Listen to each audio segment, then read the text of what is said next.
Hey, what's up, everybody? Thank you for joining us. This is El Pocho Hour. I'm your host, Noel OG del Rancho. We got all the Pocho panel in the house tonight. So today, what we're going to talk about is Latinxers. We've been able to introduce the listeners to the concept of the pick-me, and obviously we've mentioned Latinxers, but we haven't really expanded on really what is a Latinxer, how do we define it, where does it come from, what does it lead to, and is it good or bad? How do we deal with the Latinxer? So I'll just open it up to you guys. How would you define a Latinxer? I think it's a simple thing. I think a Latinxer is just like a Latino woke, but woke in the American type of woke. Just the version of wokeness for the Latino community. The Latinxers are just like an Anglo creation that hates Spain. That's what I see it as. I look at them as youthful idiots that are basically used to destroy us from within. That's my take on it. I see them as more of overly educated pseudo-intellectuals that picked up on critical theory, and now they're just running with it. They want to apply it to our people. Yeah, I would agree with all those. I think it's a Gringo-sized Hispano of the left-leaning variety, not the conservative Republican Party, of the Democrat Party. So I think it's part of a false dialectic, right? And what I've noticed is some of the things all you guys said is that they kind of reject their Hispano identity. Again, they kind of choose more of a Latino label, which I think is just as retarded because No, that's a fucking joke. We don't even want to get into that. Right. But for some reason, it makes a difference. The real Latins are the Italians. The Romans, yeah. Anyways, so, yeah, it doesn't make any sense. But in their heads, it does make sense to reject Hispanos because you're rejecting Spain because they associate Spain with kind of American white identity, which I think is retarded because Spanish people today aren't even considered white by the United States government. The problem is that, for example, in that case, Rancho, the Latinx perceives that if you highlight Spain, then you're somewhat a picme and yeah, and white supremacist. That's true. Yeah, that's what I was labeled as, right, by like Rad Latino, and I think it's because you're lacking nuance. It's the same thing that happened with Andy, where he said that we were cucking for blacks. And he lacks this nuance. It just proves that it's a false dialectic where they assume if you're not my position, then you're that. But again, it's a false dialectic. It's that black-white, Masonic, checkerboard floor dialectic. I noticed that these kids reject the Hispano heritage, and this might be too psychoanalytic for some people, but I really connect that to anti-paternalism. I think Latinxers overwhelmingly have daddy issues. I think that is a pattern you will overwhelmingly see with Latinxers. And daddy issues isn't always like very like kind of a gross daddy issue, like daddy was a bastard and he raped you, or daddy wasn't even there. You're the kid of the chick he cheated on his wife with. I think most Latinxers, sadly, something that actually breaks my heart is to think that most Latinxers come from hardworking Mexican, overwhelmingly, probably a big chunk of them Central American, and obviously on the East Coast, it might be in Florida, might be more Antillano. But these men who work 2 jobs, have a side business to be able to support their family, buy them a home, buy them a car, and pay for their daughters to go to college, just for their daughters to come out hating their dads. So it's more like a daddy wasn't there-ism because daddy was always working, and the sons come out gay. Yeah, the Latinxer male is very effeminate. Totally. And that's another thing that I think has been noticed is that the Latinxers always are women and homosexuals. Remember that Dominican lesbian, Paola. Yeah, next season live. Another one. Yeah, they're always, she's both a woman and she's also Afro. So she gets another brownie point in the American preschool system. She gets 2 stars. She gets 1 for being black. She gets 1 for being a woman and 1 for being a lesbian. That's 3. And then 1 for being Latina. That's 4. So Latinx. Now I understand. So if you think about it, the incentives, she's the top of the intersectionality pyramid. She is alpha intersectional. It's all about titles and names to these people. Yeah, it's like Yeah, man. And it's the Anglos teaching them to be victims, you know? Yeah, because the Anglos are very underhanded, dude. That's one thing that needs to be understood of how especially the white liberal, you know, Malcolm X, all these people have talked about the white liberal, but the white liberal is the slave owner. He is the church burner, you know? They're tools of white supremacy, the Latinxers, and they don't realize it. They're just tools. They have no self-respect, and they make us look bad and weak. Yeah. I would say that they also serve to hide the actual other real supremacy that we name constantly, but that should not be named. Oh, yeah, absolutely. And you notice, you always notice, I mean, one of the things that I noticed very early on when I looked at Latin American studies, and I keep saying I got to devote an episode to this, and I have really good notes on the subject, but Latin American studies is a jam product. It is born from the American government. And what you look at, the academics overwhelmingly have Anglo and Ashkenazi last names. Very rarely do they have a Spanish last name. If they have a Spanish last name, it'll usually be followed by a dash and an English or an Ashkenazi last name. And then when you start looking into these people, you realize, oh, they're married with a white Jewish guy. Yep. I mean, who's more privileged in this country than a white Jewish guy? But Israelis don't enjoy that. Mizrahi Jews don't enjoy that. Pocho, notice that even Vasconcelos noticed that. Notice, like, even in the 20s of the last century, Vasconcelos was talking about how Americans were perverting our history. Yeah, he did. And that's kind of when it started. That's really when Latin American studies started. So yeah, you see how these people lend themselves as being a false dialectic, which is just meant to divide and conquer, because it's very alchemical to me, because if you look at something like Newton's prism, right? You have a beam of light go through a prism, and it breaks down into these component colors that make white, right? And you realize how America does the same. The Latinxer phenomenon does the same to Hispanos, who don't necessarily emphasize their racial identity, but they do, in fact, have a national and ethnic identity, especially national, too. I'm not going to knock it. But the ethnic is just understood without even having to like think about, right? It's just default. It's way in the operating system.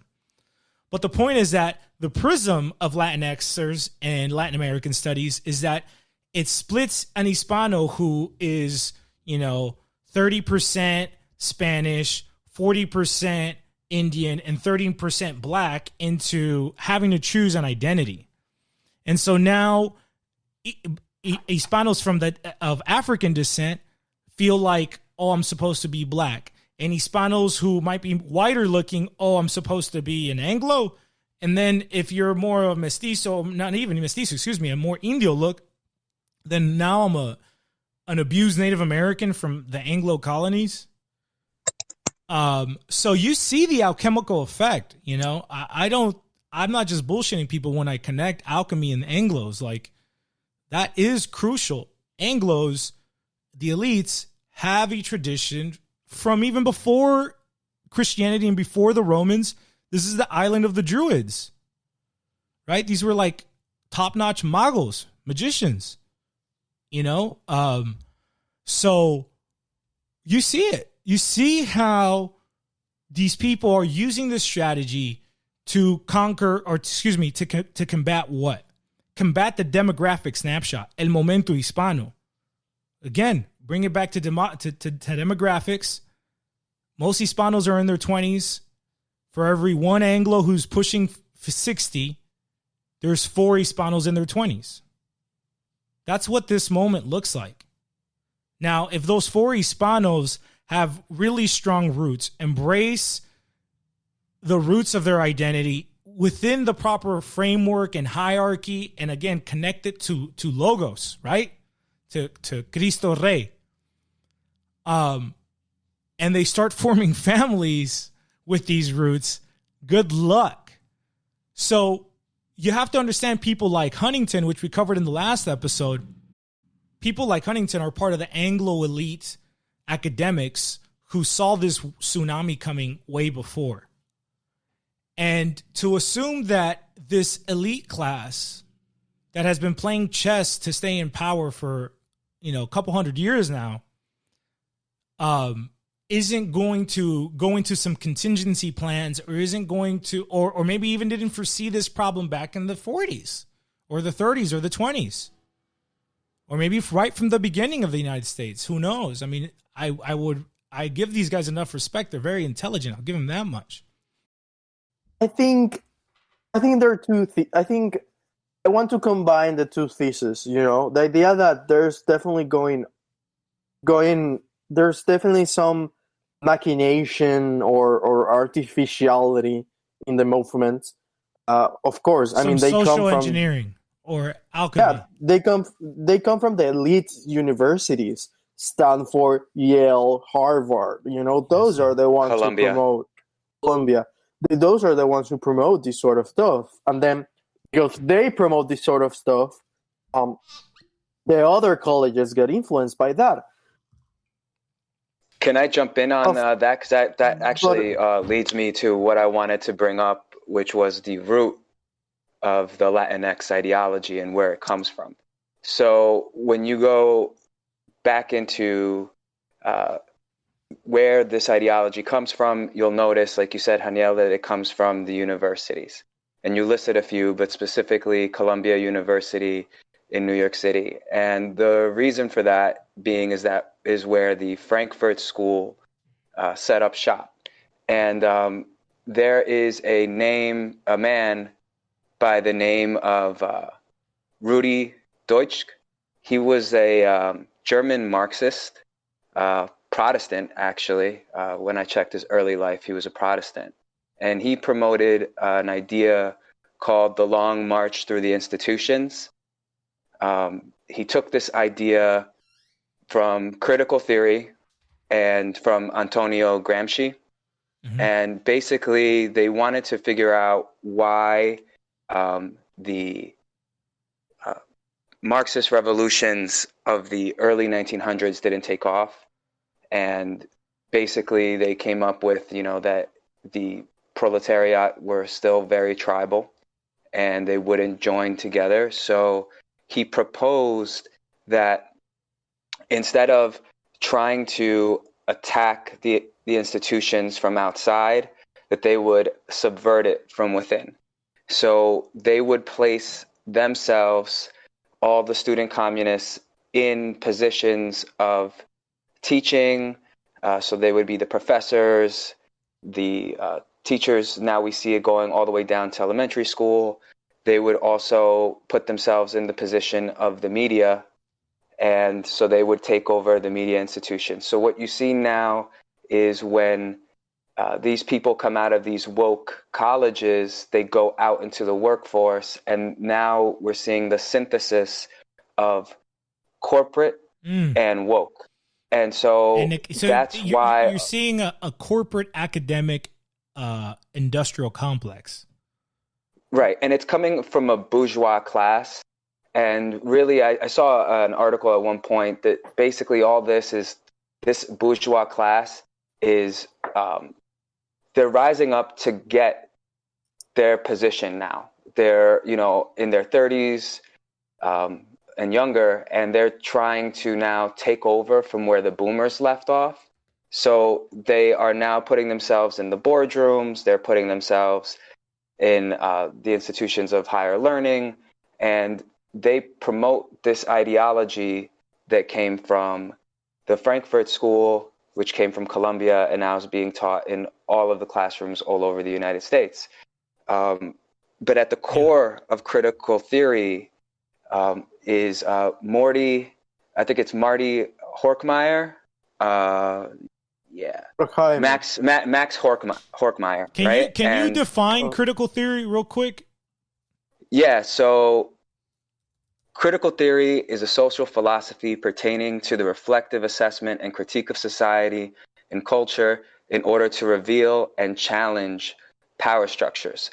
And Max Horkheimer summed it up very well, in which he said, and I'm going to bring this up here, but it was to liberate mankind from the conditions that enslave them, or from the circumstances that enslave them, right? So when you look at this, and Max Horkheimer, he grew up Orthodox Ashkenazi, right? People like to bring up the fact that he was an atheist, but really that doesn't surprise me, and actually doesn't conflict. If you know anything about Kabbalah. Yeah. There's a difference between right? atheism and Jewish atheism. But you know what's Right. interesting? I think I've read stuff about the Frankfurt School critical theory, and the case of Horkheimer, he became a conservative later in his life. Well, what kind of conservative? And no, social conservative. And the thing is that What kind of social conservative? just a social normal conservative. And the thing with so basically a classical liberal. not really. The thing is that what the true guy that started this movement of like trying to pick up the weird persons of society, like the lesbians, the lumpen proletariat, the blacks, those type of persons was a guy named Marcuse. Yeah. And he was part of the Frankfurt. He was part of the Frankfurt School. Yeah. He actually was the teacher of Angela Davis. Mm. So the thing with Marcuse was part of that. He was the ultimate one who made that transition from a proletarian style of like, let's focus on the worker, to let's focus on this weird, as I said, on the mutants. I have a name for that. La revolución de los raritos. You know what I mean? The X-Men. Exactly. Yes. The marginalized and the intersectionality of it. That was Marcuse because he realized that the workers are conservative. Yeah, peasants. Right, so peasants have they're traditionalists. So the core concepts of critical theory are that it should be directed at the totality of society in historical specificity, so how it came to be, and then improving understanding of society by integrating all the major sciences. So that's why you see it in every aspect, including sociology, anthropology, and psychology. Even now it's going into economics when, now race. People are moving into, right, and race, exactly. In the American definition of race. What I wanted to take back to the description of liberating humanity from the conditions that enslave them. Uh-huh. The occultists believe that the original liberator is Lucifer. And if you go back and you look at, even though he wasn't necessarily part of the Frankfurt School, I believe, who was the name of that? The guy from Chicago, Rules for Radicals. Oh, Saul Alinsky. He was this Saul Alinsky, right? So he dedicated it to Lucifer in the prologue of his book. He was the first. He was the first radical who, at least it says he at least received his own kingdom.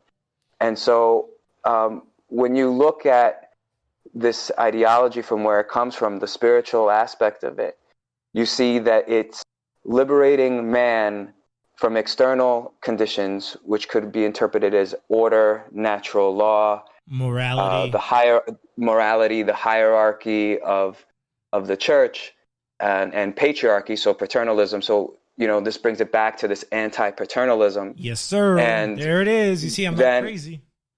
Yeah. So then, they do that to liberate man to do what thou wilt, to use Aleister Crowley's dilemma. Yep. that leads mankind to be slaves of your passions. So when you're liberated from God, from the natural order, and you put yourself up and you set yourself up as your own God, you are then become slaves to your passions, because your passions will then take over. So whether it's your lust, whether it's your greed, all of the human passions will take over. And then your labor is now owned by a pimp who sells those things to you. So whoever sells you what pleases your lust or your gluttony or your greed, the stock market, the supermarket, and the whole market, which is probably fucking worldwide now, those are the people who you end up working for.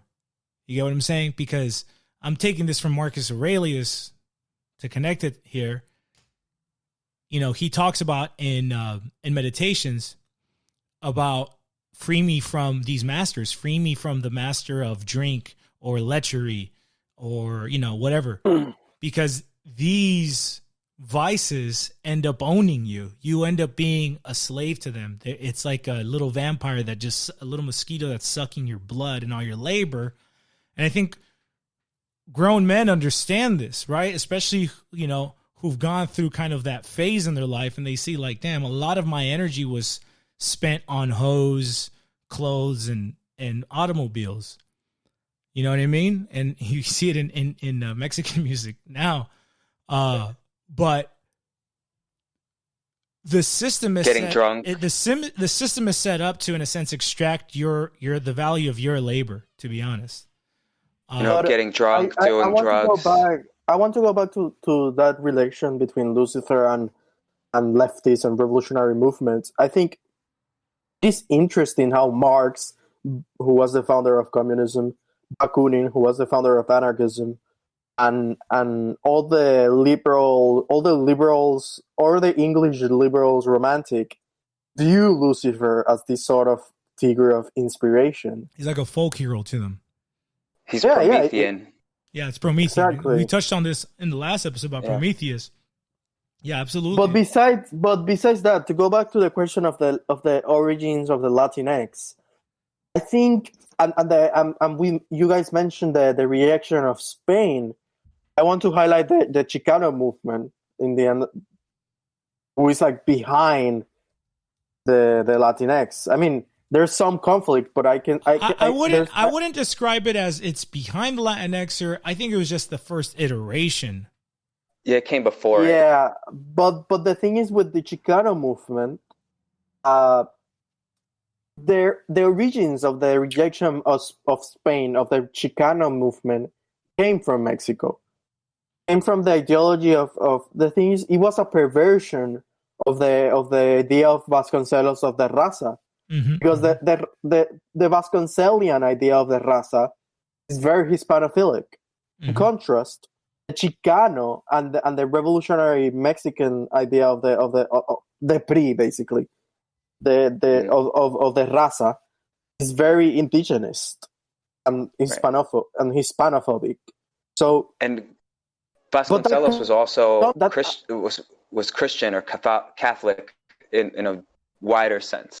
Yes. No, yeah, exactly. And he says that when he mentions that in the shield of the UNAM, there is por mi raza hablará el espíritu, and Vasconcelos said that he wanted to say por el Espíritu Santo or something like that. Yeah.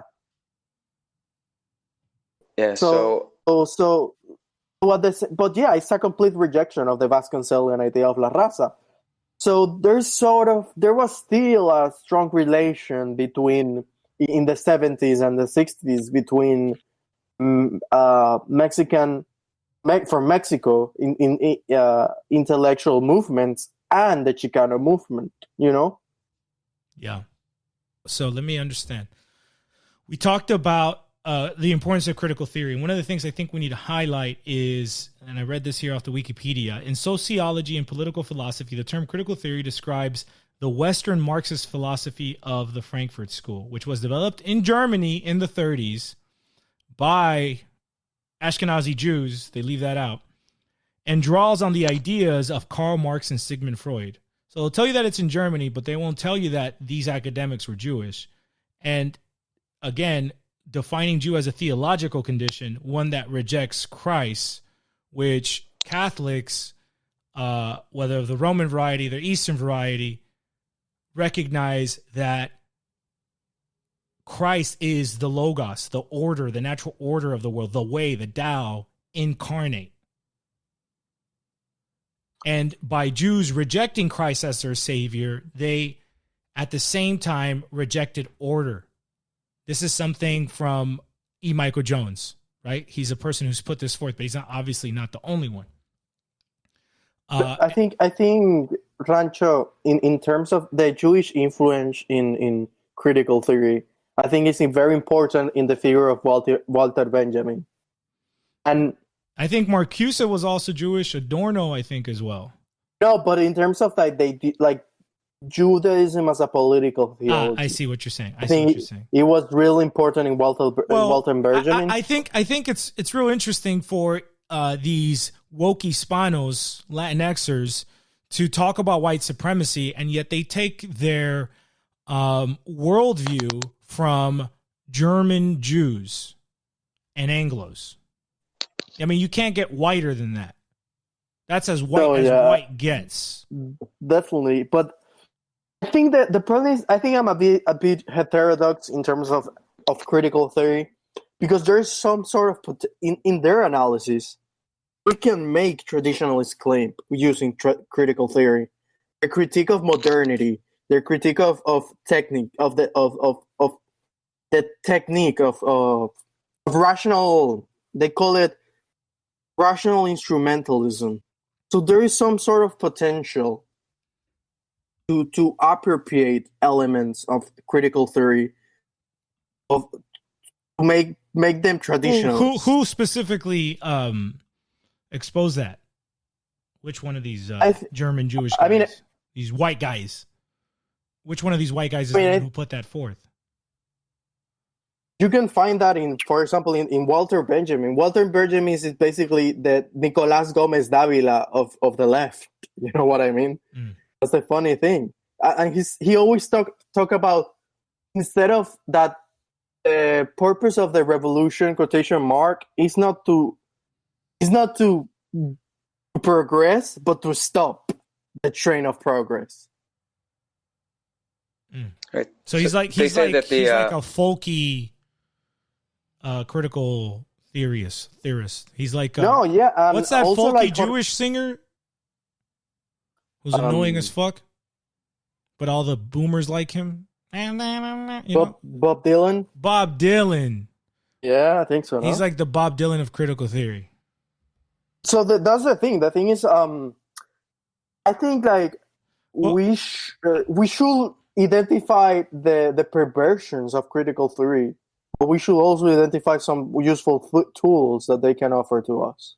Yeah, I'll dig into that. But I think overall, the whole point of critical theory is to kind of dismantle what they perceived as like this fascism in the Goyim.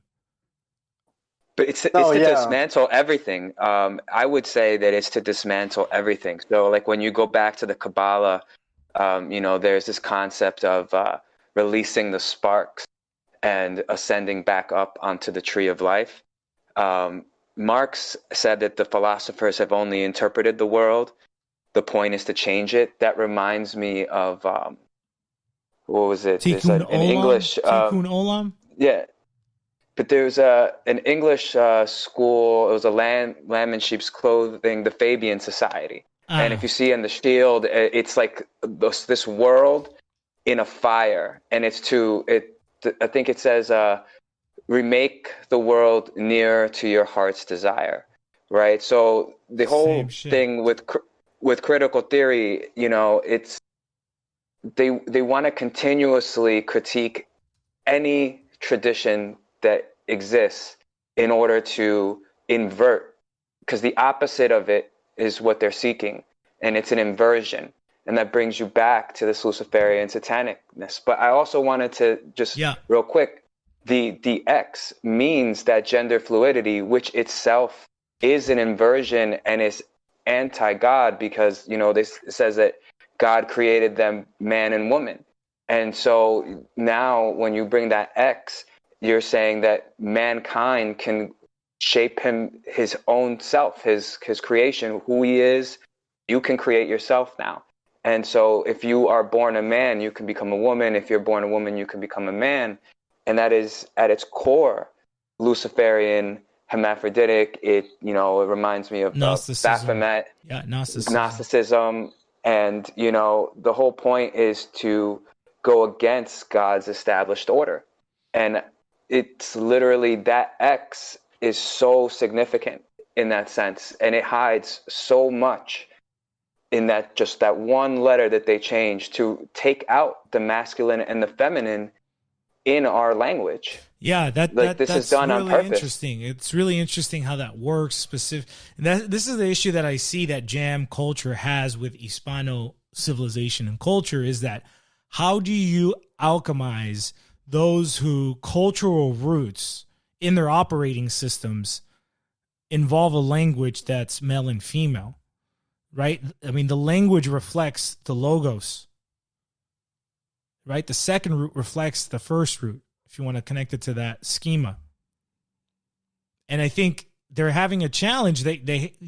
In order for the alchemy to work, in order for Satan can't force your hand. He can only tempt you. And so he has to sell you on something. So you have to, in a sense, buy your own enslavement. So they're having troubles with that. And I think the Latinx designation, and there was a study that said only 3% of Hispanos, Latinos are even familiar with this term, let alone use it.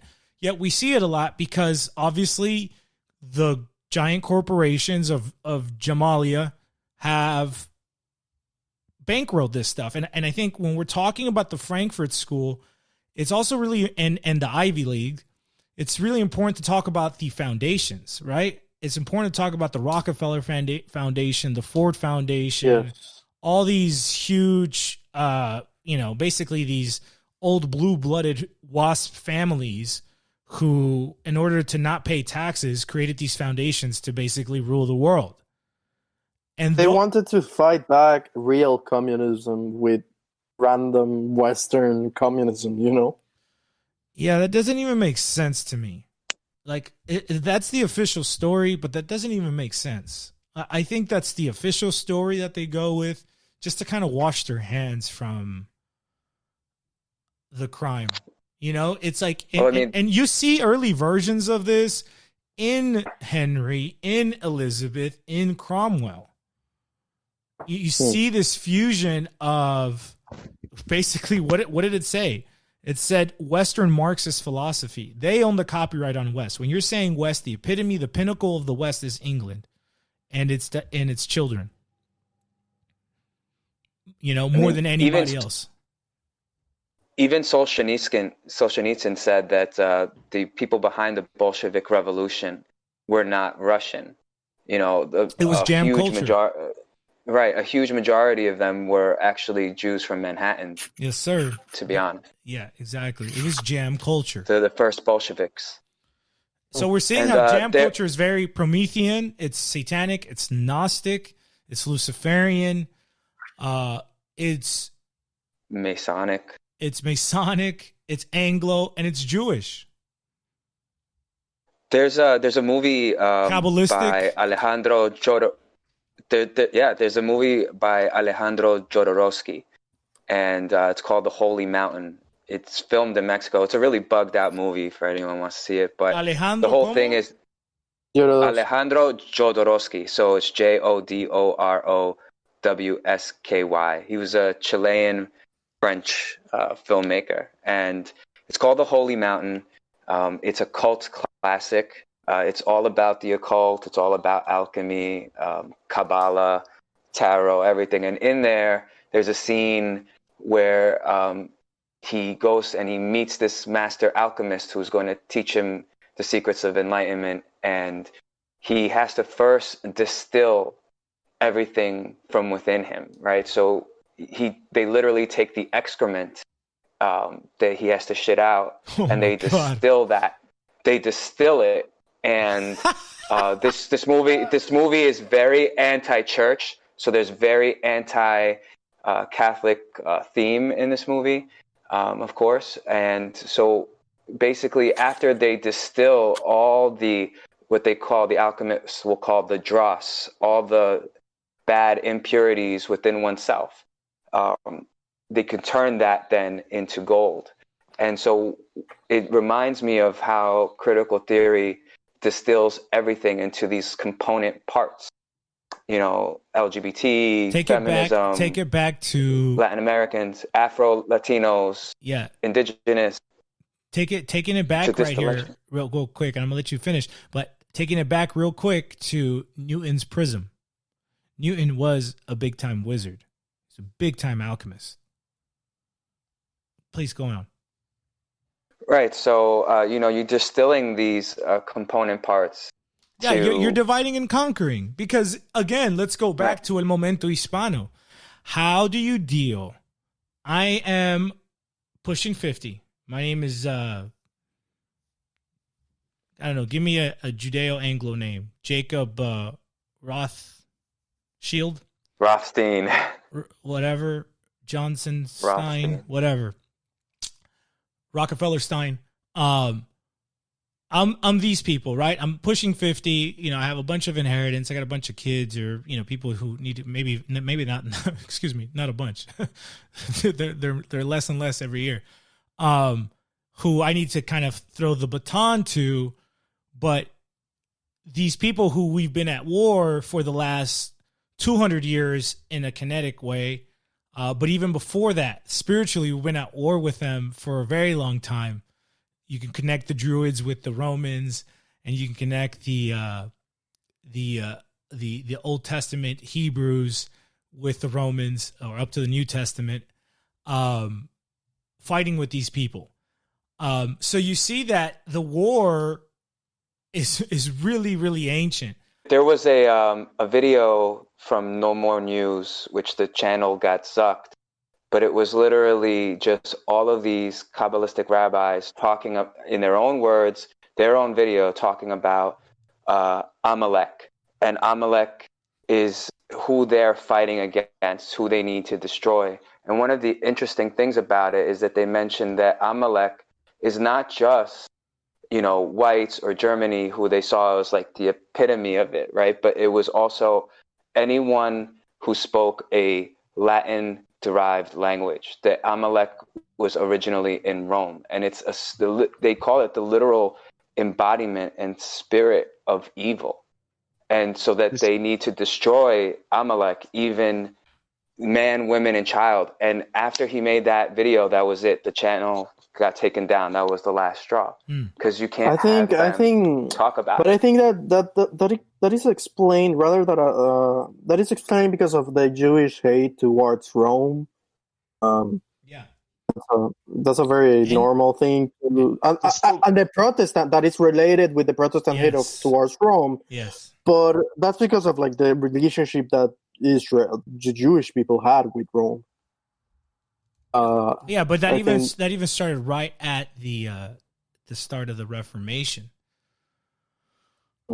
You had that influence, but it's also you had the influence from very early on. That, I think I give credit to Michael Jones, where he basically defines Protestantism as a Judaized Christianity, and that's where the Puritans were. They were trying to live the Old Testament life, right? Like keeping the Sabbath and like these Old Testament. The best example of that is Cromwell being so Judeophilic. That's the beginning of Christian Zionism. I think we should talk about the consequences of the Latinx ideology among Latinos or Hispanics, let's say. And that's kind of where I'm trying to take it, by exposing again that the moment is we need to divide these people, because if these people understand themselves ethnically, then they're extremely powerful. You're talking damn near 700 million people at peak childbearing age. There are nearly 4 for every one of us, and we're at the the fall of our human life existence, right? Like we're approaching the end of the year, or the end of the, we're going into winter here. So they have to put a prism, and they have to, in order to maintain power, they have to divide and conquer. There's no way 4 men can fight 1, or 1 man can fight 4 and win. The only way he can do that is if he somehow splits the fight where you're in a position of fighting 1 by 1. You have to divide the enemy and fight him on more even terms, right? That's mastery of generalship.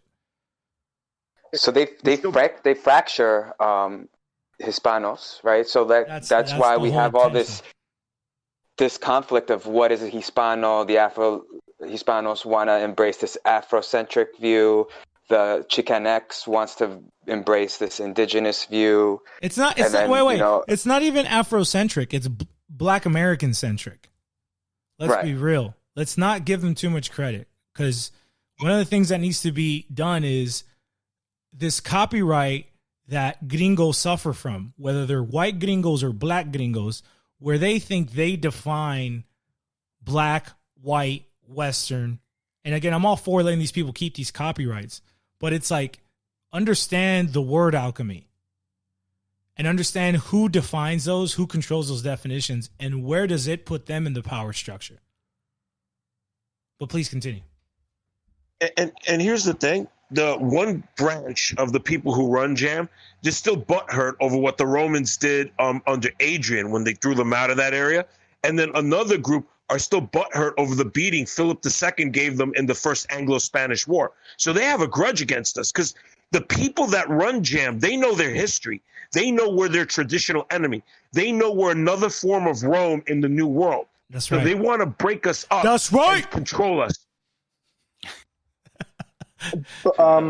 It's true. It's true from the Roman legacy. But there, hold on, Daniel.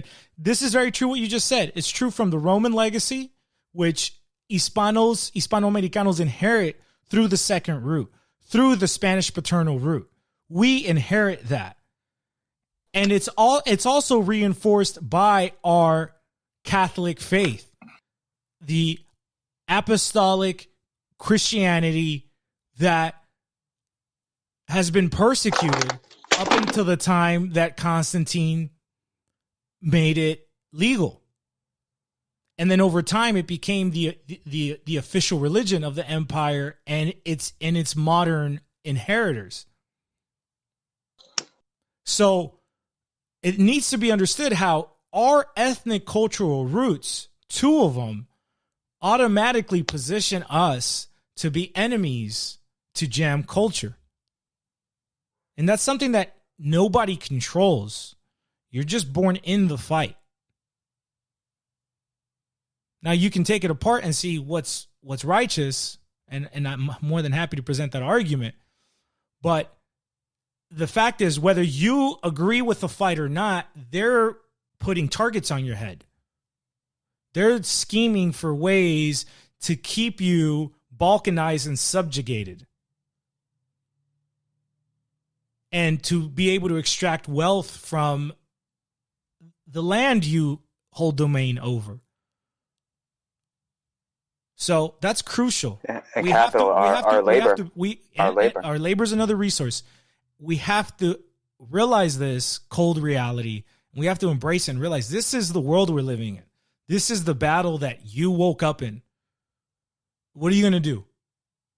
Are you going to cop out like a bitch, or are you going to win? Or are you going to fight and take it to the next thing? Or are you going to take the side of the enemy, which is what the Latinxer does? I mean, they went from Occupy Wall Street, right, to JP Morgan Chase sponsoring the gay parade, and all of a sudden the banks are cool now. Like, everything's fine. They never go against the bankers, the media heads. Yeah. They're defending big tech censorship. And that's important to note, that they always co-opt genuine movements. I want to connect this point to what you presented, Haniel, that there are things that you can kind of rescue from critical theory. And so I was wondering, like, who were those thinkers? And I'll look into it, because that's what they tend to do. there's always enough truth. A good lie has a big chunk of truth in it.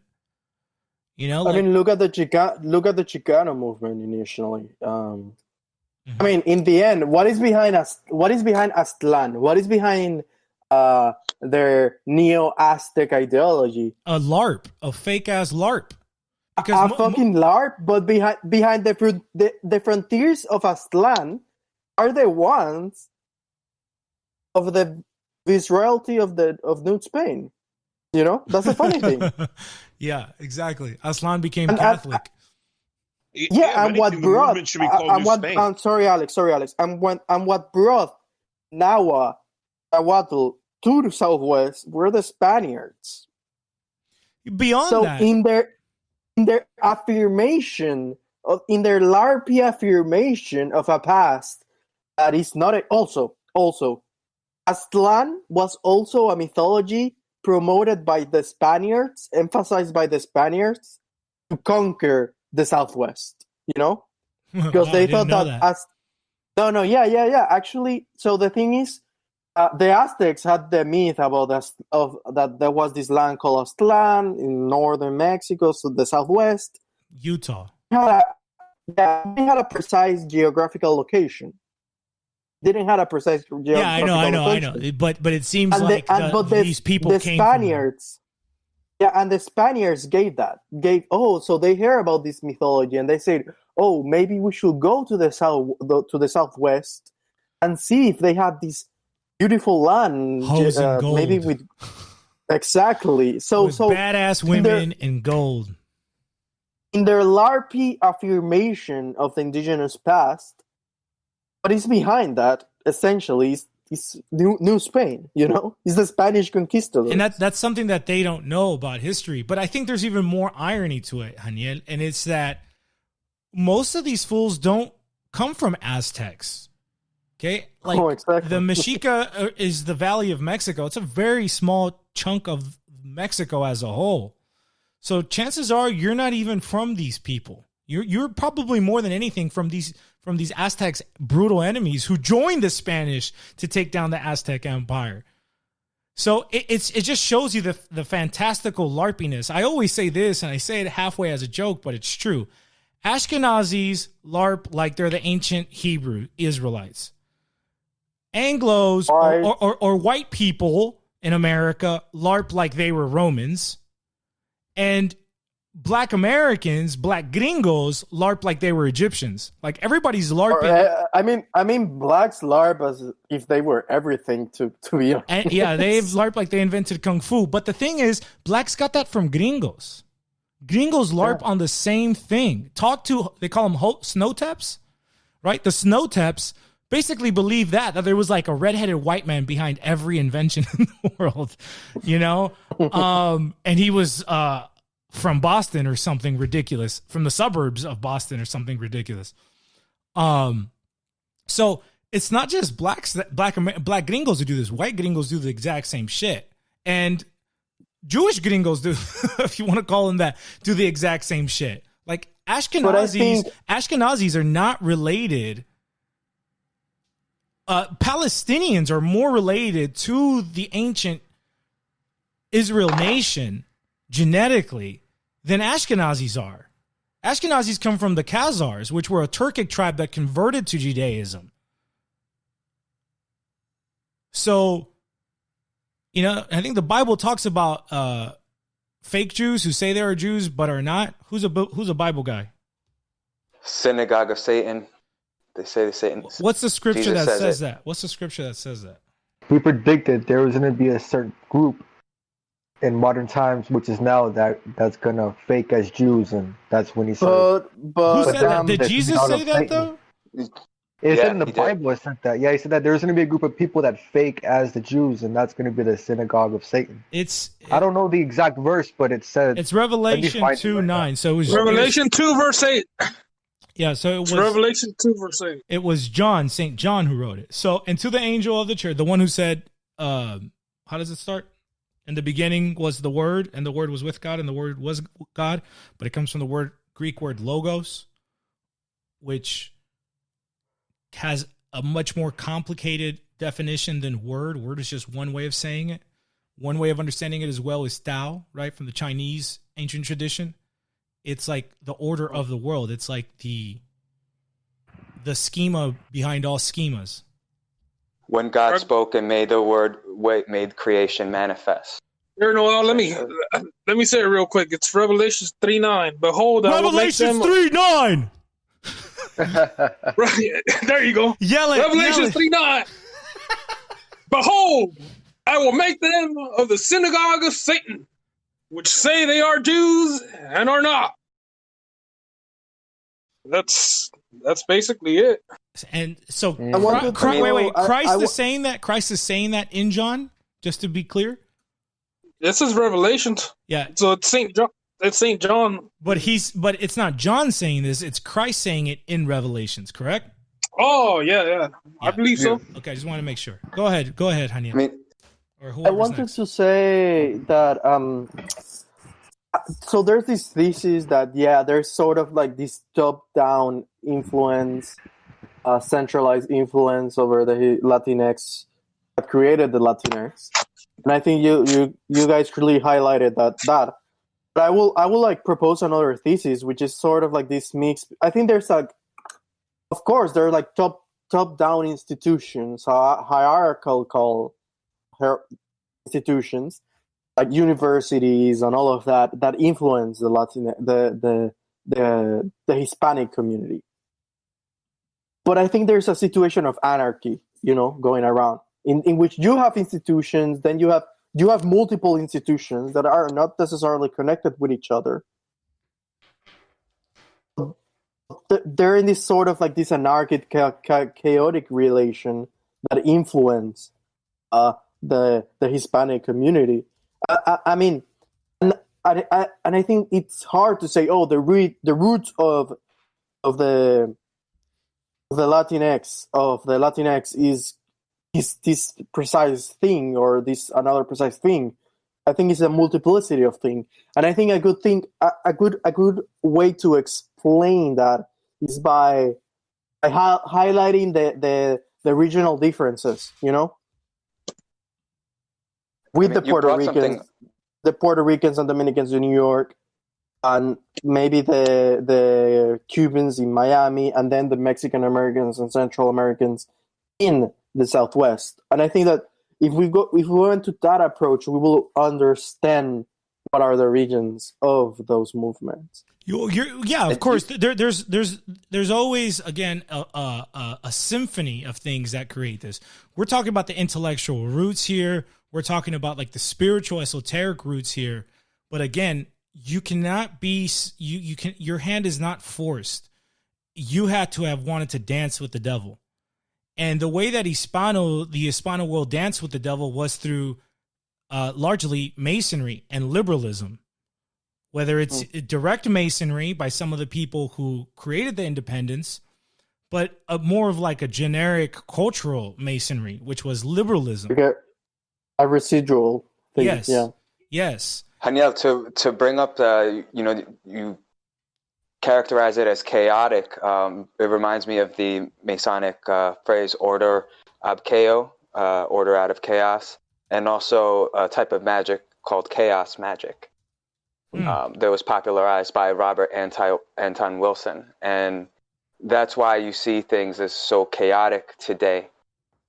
In everything, it's just a total breakdown of the traditional hierarchical order and structure of creation for this sort of chaotic mishmash of things, of sexes, where your gender is fluid, and that lends itself to that same spirit. Yeah. But I think like the problem with all of this is precisely what we've been talking about, is the fragmentation of the Hispanic community. Yeah, of course. I'm trying to get us to that point. I'm trying to give us a really deep background so we understand the spiritual and intellectual roots of this, not just in a contemporary snapshot, but historically, to see this on a cosmological scale. Because ultimately, the fight is good versus evil. We don't fight against powers and principalities. John 3:2. Who knows? Ephesians. Ephesians 5:6. Give it to me, somebody. Come on. I have my Bible here. Powers. I have my Bible right here. The powers and principalities. Scripture. St. Paul. Ephesians 6:12. Who wants to read it? Go ahead, Fonz. But read it like a black man. Like a real Like Israelite. a preacher. Yeah, just All right, I got. Échale huevo. I got Échale you. huevo. All right, so it's Ephesians. What was it again? Ephesians 6:12. 6:12. 6:12. All right, give me just 1 second. King James only, dog. Well, mine's in New King James. Okay. Close enough. Oh, yeah. Go ahead. Yeah, give me 1 second. It's Go 'cause ahead. I don't have my Bible cracked open, so I got to do everything through this phone. No. All right. Ephesians 6:12. For we wrestle not against flesh and blood, but against principalities, against powers, against the rulers of darkness of the world, against spiritual wickedness in high places. Hallelujah. Yeah. So That's right. That's right. Hold on. I think I Guard have yourselves with the armor of God, my brothers. Wait, I have this program. Nope. Fuck, cuz. How do I do this?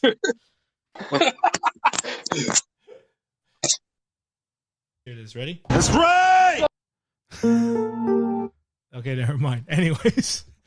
I have the button for that. Okay, let's bring it back.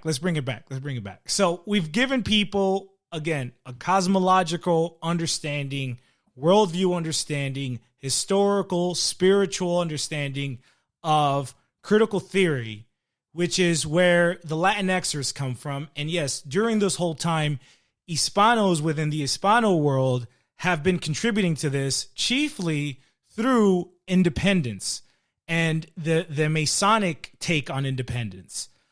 Because I think there's cases to say that independence would have happened, but who knows how it would have happened. It wouldn't have happened the Anglo-liberal Masonic way, which is how it happened. So we've been feeding this whole progression along the way, not just our enemies, right? Again, demons cannot force your hand. You have to give into temptation. And the fact is that historically we have, and we've been suffering for it. So now let's bring it into the actual effects of what Newton's prism does to the Hispano light beam. And what it's doing, Haniel, which you've shared with us, and I'll encapsulate, and I want you to take it from there, is it's basically a means to dissect the Hispano population, which is young and fertile, into becoming Black Gringos, the Afro Latinx people. It's taking the Mestincx or the Chicanx or the Oaxacanx people into being whatever this supposed nation that existed before the Spanish came here. Somehow the Indians had a united identity. And at the same time, it's also causing the Castixex to basically become pygmies and to basically, LARP like a white guy, because it's going to give troops to these people. So it's a way to divide the enemies of jam culture. That's really what this causes, or the effect that this has. And how are we contributing it? Like I said, most of these people are getting their college education paid for by their parents. So it's Hispano parents who probably are more again, Hispanos are not conservative or liberal. They're traditional by nature. It's in the program DNA. It's in their operating system. So these people who are more or less traditional are paying for their children to become enemies of their heritage. Please. Yeah, I agree. I have 2 kids, and I certainly am not going to pay for them to go to college.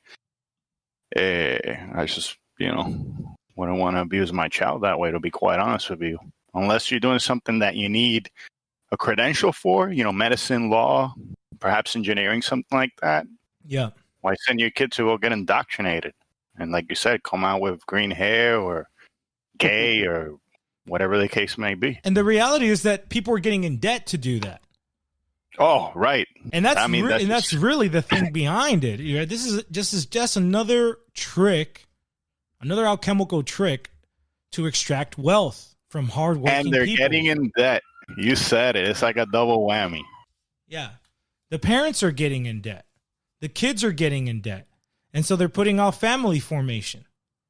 They're putting off, economic independence, being an adult, thinking like an adult. And I think one of the patterns that you see with Latinxers is that they don't really think like adults. They think like spoiled brats of a nanny state. Huh? I mean, and I'm going to get realistic here in terms of economics and social. Yeah, please. And ascenso social. Oh my God, I say social with an American accent. Ascenso social.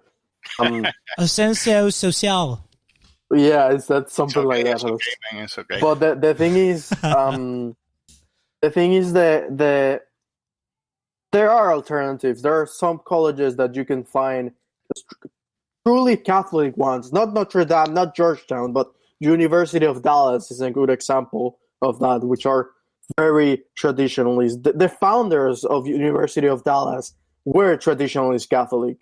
They're the truly traditionalist Catholics. There's a bunch of professors there that continues that tradition. Besides that, what about Thomas Aquinas? Is that a college like that? It's out here in Santa Paula. Have you heard of it? I've heard of that college, but I'm more aware. I'm aware of University of Dallas because I have friends there. I have professors that are friends, my friends there, and they're actually very traditionalist. Quick question: why don't you go to University of Dallas? Oh, I had my the problem was that I did not have any fucking clue about the U.S. college system. Let's write the dean and get your ass to the University of Dallas, cuz. No, I have my. Oh no, I'll talk with you about how I can't transfer anymore because of some issues. But we'll figure it out. Bro. This is America, but we'll figure it out. Oh no, hopefully. But besides that, the problem is that college is what. I mean, there's a fact that college is necessarily to although there's a culture of entrepreneurship and all of that, mentalidad de tiburón and all of that among Hispanics that are actually very anti-college, and I agree with that. But at the same time, college degrees allows you to gain economic power, and without economic power, there is no political power. You know what I mean? Yeah, but I think that's why the Cubans have so much power in Miami, because they have the economic power. Yeah, but they didn't get the economic power from college degrees. That's the lie. That's the bait and switch, that you need college in order to have economic power. Most of the friends that I know with money from my generation weren't the ones who went to college, or they went to college and dropped out. I agree with you. What I'm trying to say is that there's a statistics that talk about how you can ascend socially speaking to middle upper class or middle class. But the thing is, I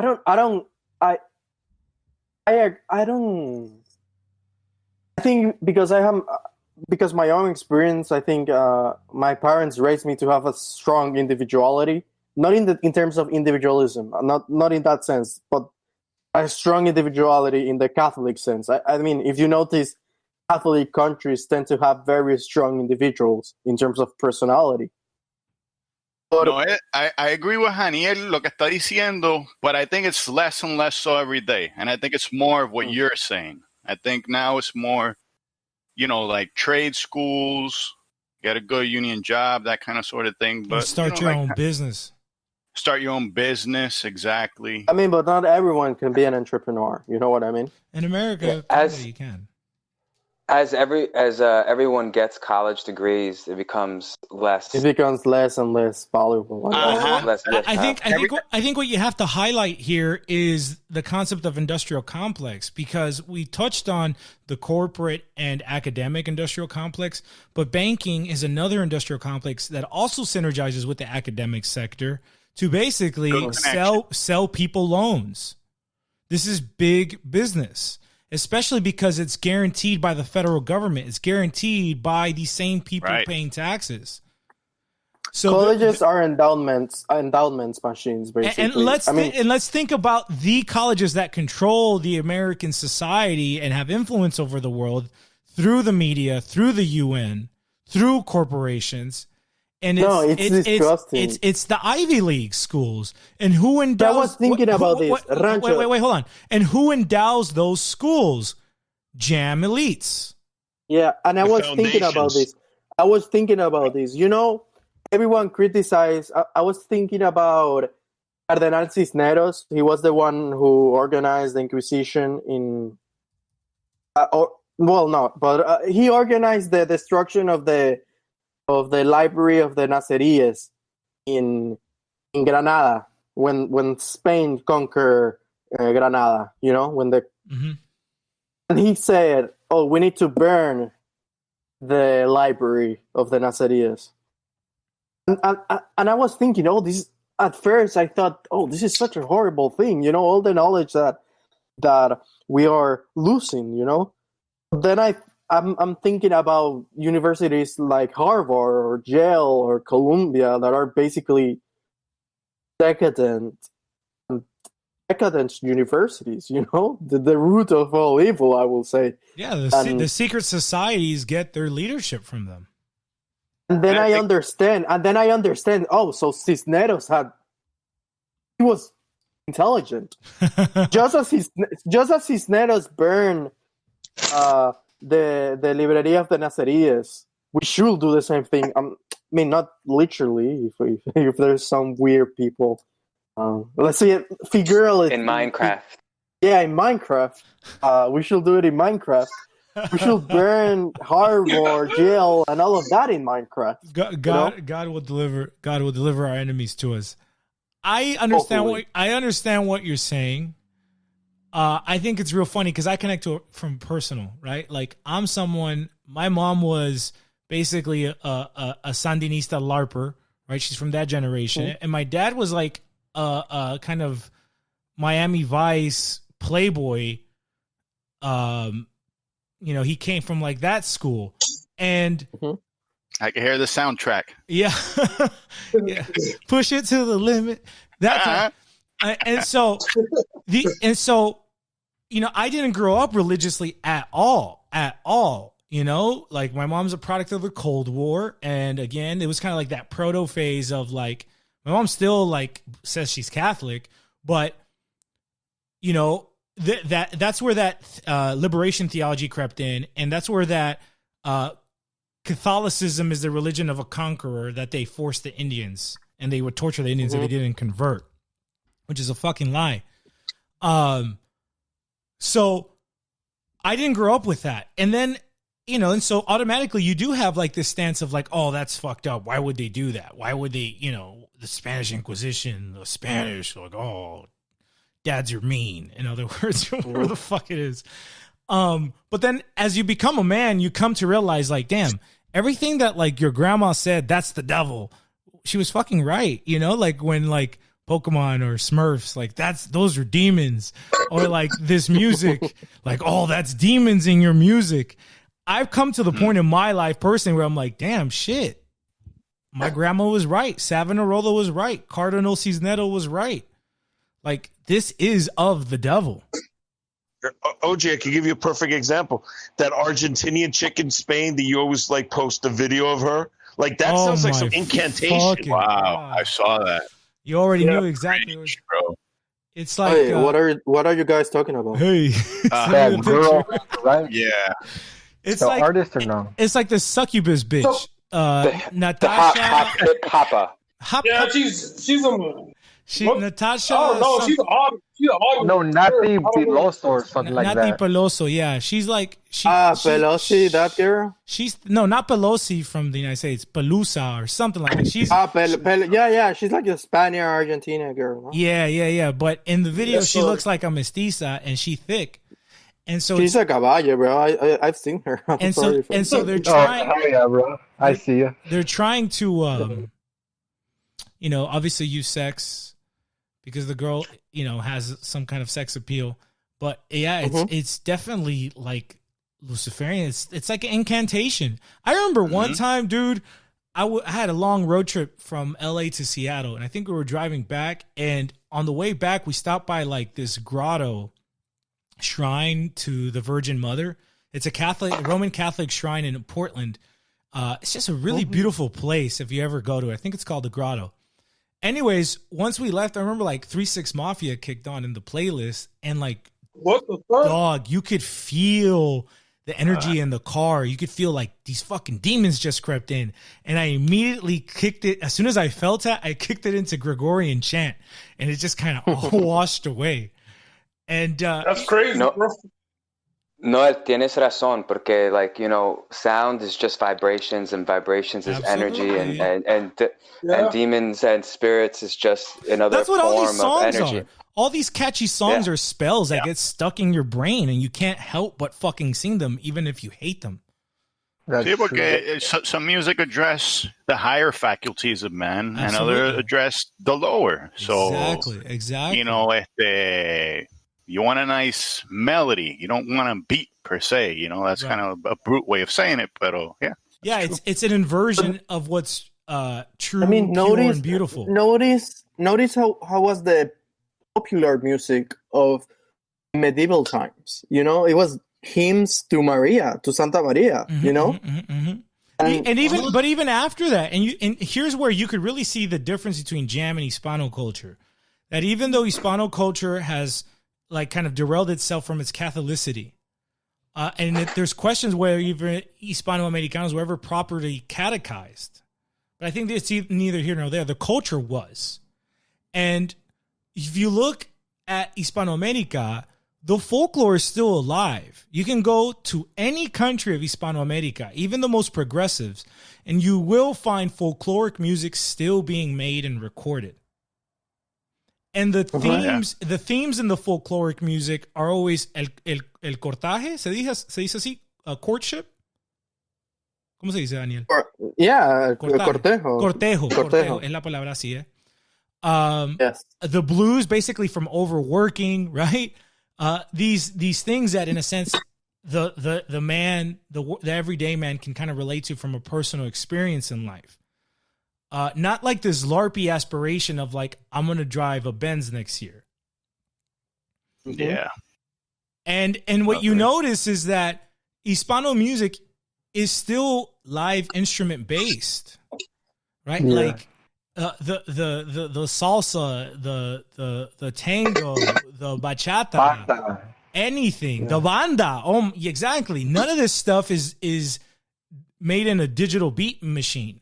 What about reggaeton and trap, though? But that's Anglo stuff. That's what you have to understand. Reggaeton comes from dance hall, which personally, there's some dance hall that I like. I'm not gonna lie. We like our dance hall in Nicaragua. It draws you in. Tienes que tener cuidado. Exactly. Right. You got to deal with it like you deal with a sharp knife. Like that if this thing slips in my hand, I'm gonna cut my finger. So you deal with it with respect, the adequate respect that it deserves. Maybe there's a time and place for some dance on reggaeton, but to consume it without that consciousness, we have to understand that it's coming from the Anglosphere. It's coming from jam culture. Trap and reggaeton are not organic Hispano music. I mean, they don't...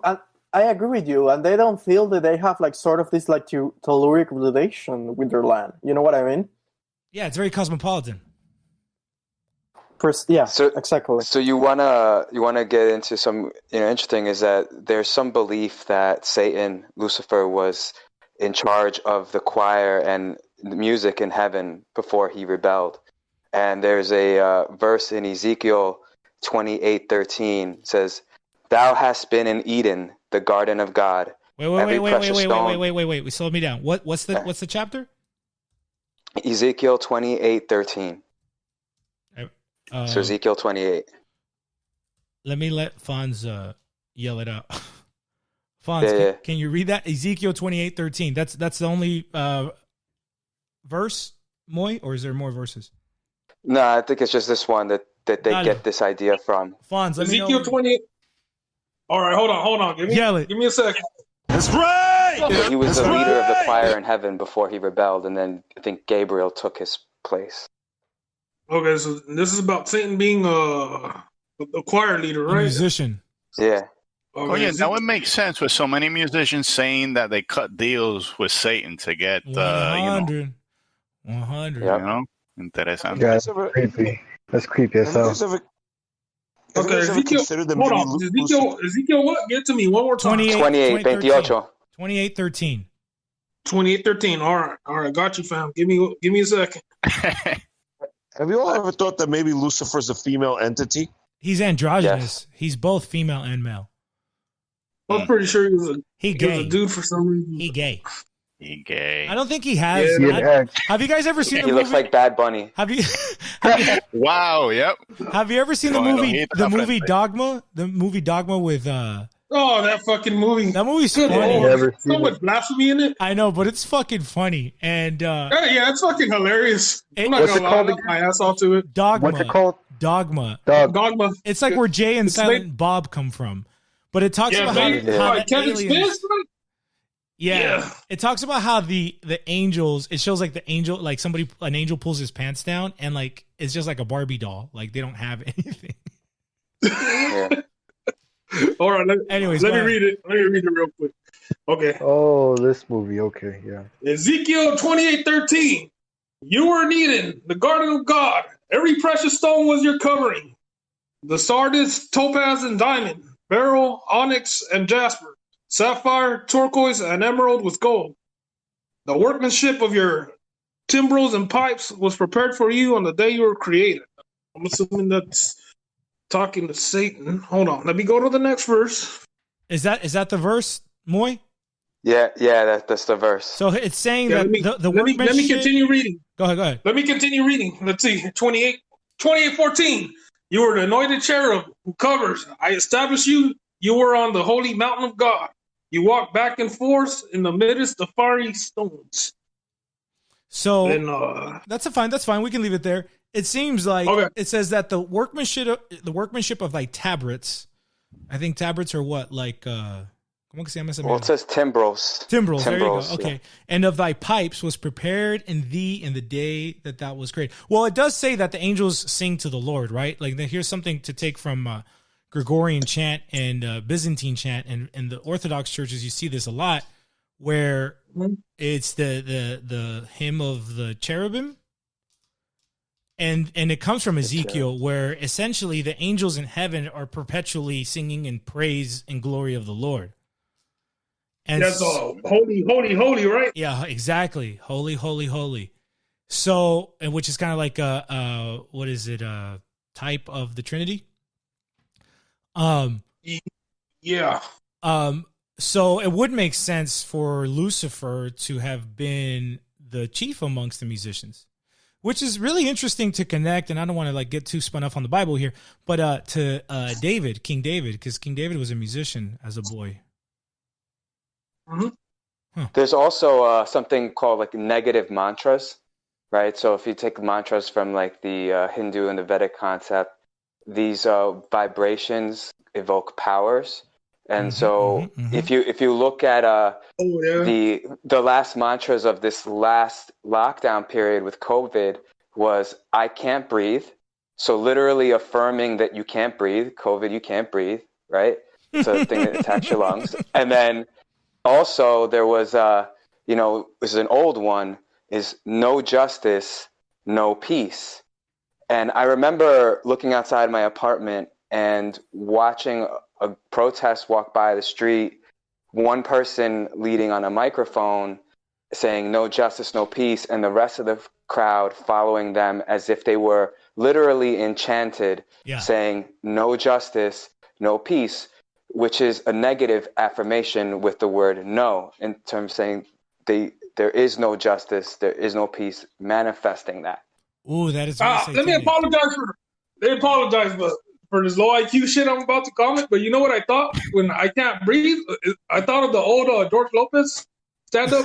There's a got a pain in my chest. And I can't breathe. I got a pain in my chest. And I can't breathe. I can't breathe. Yeah, that's what popped in my mind when I saw that. Oh shit! I think of the mask because I can't breathe because of the mask. Yeah, exactly, exactly. Yeah. And tying it back to what's this guy? George Foreman? No, what was his name? George Floyd. George Lopez. George Lopez. Oh shit! His name is George. There's an Illuminati connection between George Lopez. Do the math. Do the math. Fentanyl Floyd. Do the numerology on George Lopez and George Floyd. That's creepy, man. That's creepy. Okay, everybody make the sign of the cross. You know, just a powerful weapon. I got you. There was actually a gematria for the. There was a number. Gematria? It was like. No, yeah, there was a gematria for the number that they were using at the time. It was like something 8-6, like 8 minutes and 36 seconds, and like some people did the gematria, and it comes back to like the snake in the Garden of Eden, saying that thou will not die, and basically do as that will. That is what the snake sold Eve. Yeah. Be your own God. Basically, he like. Was a proto-Mormon. He basically said, like, you'll be your own God on your own planet. Which is not a coincidence that Mormonism comes from Jam and Jam elites, which we discovered last time from Huntington. Huntington is related to, like, the Mormonism. That elite family kind of helped create Mormonism. So, let's bring it back. We kind of went off on a tangent here, but I think it's good to identify. We identified how music, in a sense, is a tool, can be used as a tool for evil and a tool for good. I think like all things can be done to God's glory or to man's glory. This is a thing that St. Augustine pointed out with the city of God and the city of man, right? When the United States gets rid of a state religion, it basically makes other things God, right? Like man, because he's made in the image and likeness of God, has an innate need to worship his maker. And if you don't worship God the Father, you will end up worshiping money, pleasure, cars, clothes, hoes, winning, whatever the fuck you're into, veganism. Though the jam culture will have a God for you, no doubt, rest assured.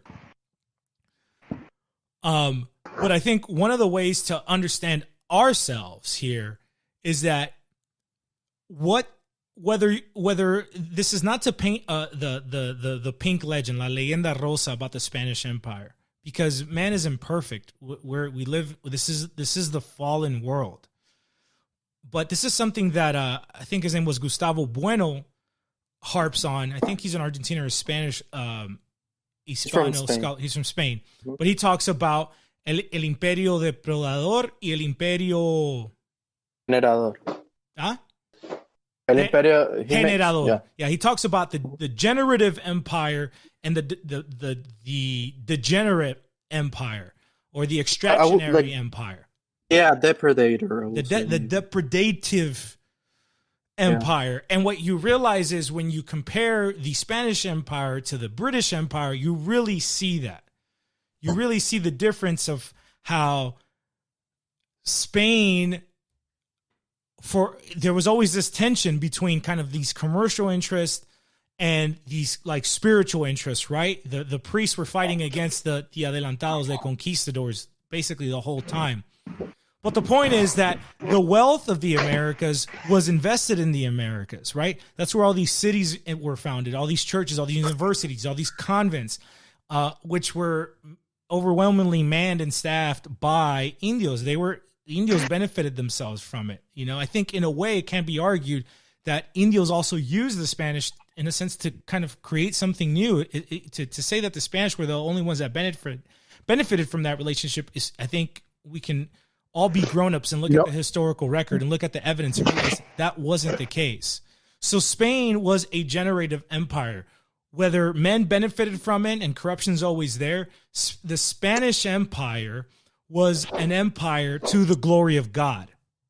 Because the Spanish being tied to Catholicism, being tied to this ancient original form apostolic Christianity, being tied to the Trinity, being tied to the two natures of Christ, lived in that understanding, which is why even if this is what I consider a black barbarian or savage, or this Indian savage and barbarian, at the end of the day, this human is still made in the image and likeness of God, and therefore is worthy of a certain dignity enough to at least have me recognize my children with this woman, which is very different. Yeah, and I think in regards to the let me juxtapose it to the Anglo Empire, which was the opposite, which is more of the view of, again, we are the real humans and everyone else is like cattle to us.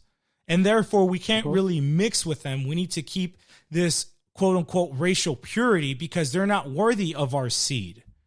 And you look at somebody like Thomas Jefferson, who, was knocking boots, who was into black girls and didn't recognize his children, let them stay as slaves. That's not what happened in Spanish America. Como soy chiquito y vos, ay Dios, no quiero mujer bonita, ay Dios. Como soy chiquito y vos, ay Dios, no quiero mujer bonita, porque desgracia de Dios viene un grande y me la quita. A mí me gusta que baile María, se desatina y me enseña las letras. A mí me gusta que baile María, a mí me gusta bailar con esa morena.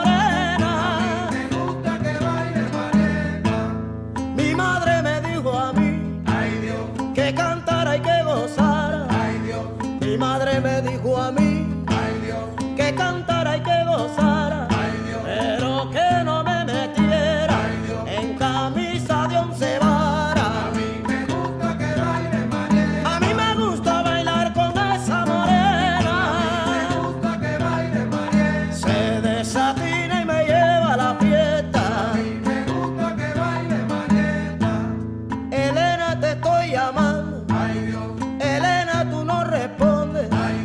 Elena, te estoy llamando. Ay, Dios. Elena, tú no respondes. Ay, Dios. Elena, sé que te llamas. Ay, Dios. Si no te han cambiado el nombre. A mí me gusta que baile María. A mí me gusta bailar con esa morena. A mí me gusta que baile María. A mí me gusta que baile María. A mí me gusta bailar con esa morena. A mí me gusta que baile María. A mí me gusta bailar con esa morena. A mí me gusta que baile Marieta. A mí me gusta bailar con Marieta. In regards to the distinction between the generative and el imperio depredador, el imperio generador, I mean, Boston was a shithole compared to Ciudad de Mexico. You know what I mean? I think that's an important thing to highlight. Yeah. Yeah, la moneda de Nueva España was coveted in the 13 colonies. That was, you had that was Mamey. Ming China, Ming China used Mexican silver for their coin. Mira para allá. No. And it's important to highlight that this distinction between el imperio generador and el imperio depredador is not it's not a dichotomy. You know what I mean? Right. Los imperios generadores depredan y los imperios depredadores generan, but sure. And the initial stages of the empire is always going to be depredadores, you know what I mean? Mm-hmm, mm-hmm. Because they need to conquer. Yeah, no, I understand that. And that was the case for the first 12 years. Spain reproduced in an exact way the institutions that they had in Spain, in the Americas. You know what I mean? That's right. And to go back to the question of the Latinx ideology and the consequences and the detrimental and destructive consequences that they have in the Hispanic community, I think, the power that Hispanics have is a demographic power. We don't have a political power. We don't have an economical power. We have a demographic power. That is the threat that jam culture perceives in the Hispano. Exactly. And one of the solutions that they have is to divide us. And we mentioned that. To fragment our identity and into these sort of like these minimal groups like lesbian, homosexuals. To extract and distill. Like exactly. What the prism Afro-Latino, indigenous, and all of that, but also the Latinx. Afro-Latino. Sorry, I had to laugh, bro. It's just funny. And the Latinx ideology is they promote antinatalism, abortion. So it's like this feminism. Sort of like there's this ideological fragmentation with groups, and there's also the biological focus that they have. They have this sort of politics of death, you know what I mean, with antinatalism and abortion, which in the end limits the demographic power of the Hispanic community. So anti-family, they're anti-family, anti-nuclear family. They're absolutely, and they're anti-culture, anti-human, and we don't necessarily need to talk about nuclear family, because the thing with Catholicism is that Catholicism often was extensive families with the Irish, with the nuclear family being the core of that extensive family, of course. But the nuclear family is this sort of like this waspy suburban child, mom, dad, and that's it. It was not common in Hispanic culture. We have our cousins, we have our abuelos, we have all of that. Point. Well, good point. I'm even thinking in our culture, right, that we addressed a whole bunch of people like tío, tía, but they're not even blood, but they're close to the family. I mean, it's exactly. And that's the problem. The problem is that we shouldn't have. I see a lot of Hispanics romanticizing the American 60s and 50s, you know, and the nuclear family of the American life of the 50s. But I would see it as it's the foundation, right? So it's the foundation. It's the basic critical theory, right? Critical theory deconstructs the foundations of everything, of our identity, specifically our Hispano identity. But in any society, it seeks to deconstruct the foundations that underpin that society. And the building block is the man, the woman, and the child. Yes, sir. That's the centrality of the nuclear family. But I want to highlight that the Hispanic traditional family is not exactly the American 50s family. Yeah, no, we understand that. That's true, because the Hispanic family is almost like a community. You know, you have tu primos, tu tíos, and even if they're not related with you, because they live next door to you, or your family have known each other for decades, they are family to you. So the Anglos are more based on an individual family, whereas the Hispanic concept of la familia is broader than the nuclear family. No, the thing is, like, the problem is, like, the funny thing is that people always want to highlight, American conservatives, some of them always want to highlight that, oh, look, you know, Americans have a strong sense of community. That's true. They have a strong sense of community. I'm referring in the past. They had a strong sense of. They had this. They have an individualized sense of community. You know what I mean? I could tell you that much. It was an individualism, but large scale individualism. I could speak at least from my case. In the building that I live in the 80s, when I used to summer here as a kid from Puerto Rico, there were, 4 families in this building. And we used to more or less know each other, but it was not to the extent that they would come over for Christmas or for Thanksgiving or anything like that. But we knew each other. You know, esta era la familia tal, there's the other one. Now, all the apartments above me change every 6 months to 2 years, más o menos, and it's always 6 dudes in there. You know, 6 either working for Goldman Sachs or and there is zero sense of family. I'm surrounded by 8 million people, yet this city is the loneliest place I mean, that's I don't know. I would agree. No, I would agree. I would agree. Part of being white, like white people basically put their parents in a home. And they live in North Carolina when they live in California. That's what I was going to say too. I mean, the difference between the '60s family, the '60s American family, and the Hispanic family is we take in our parents when they're old. They don't.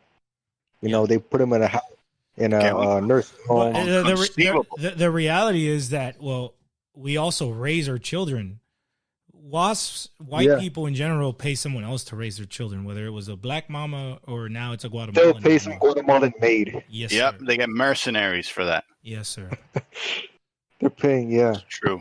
But going back to the Latinx ideology, I think it's important to it's just destructive. It's just destructive because they focus on our demographic power, which is the only power that we have to gain something, Yeah.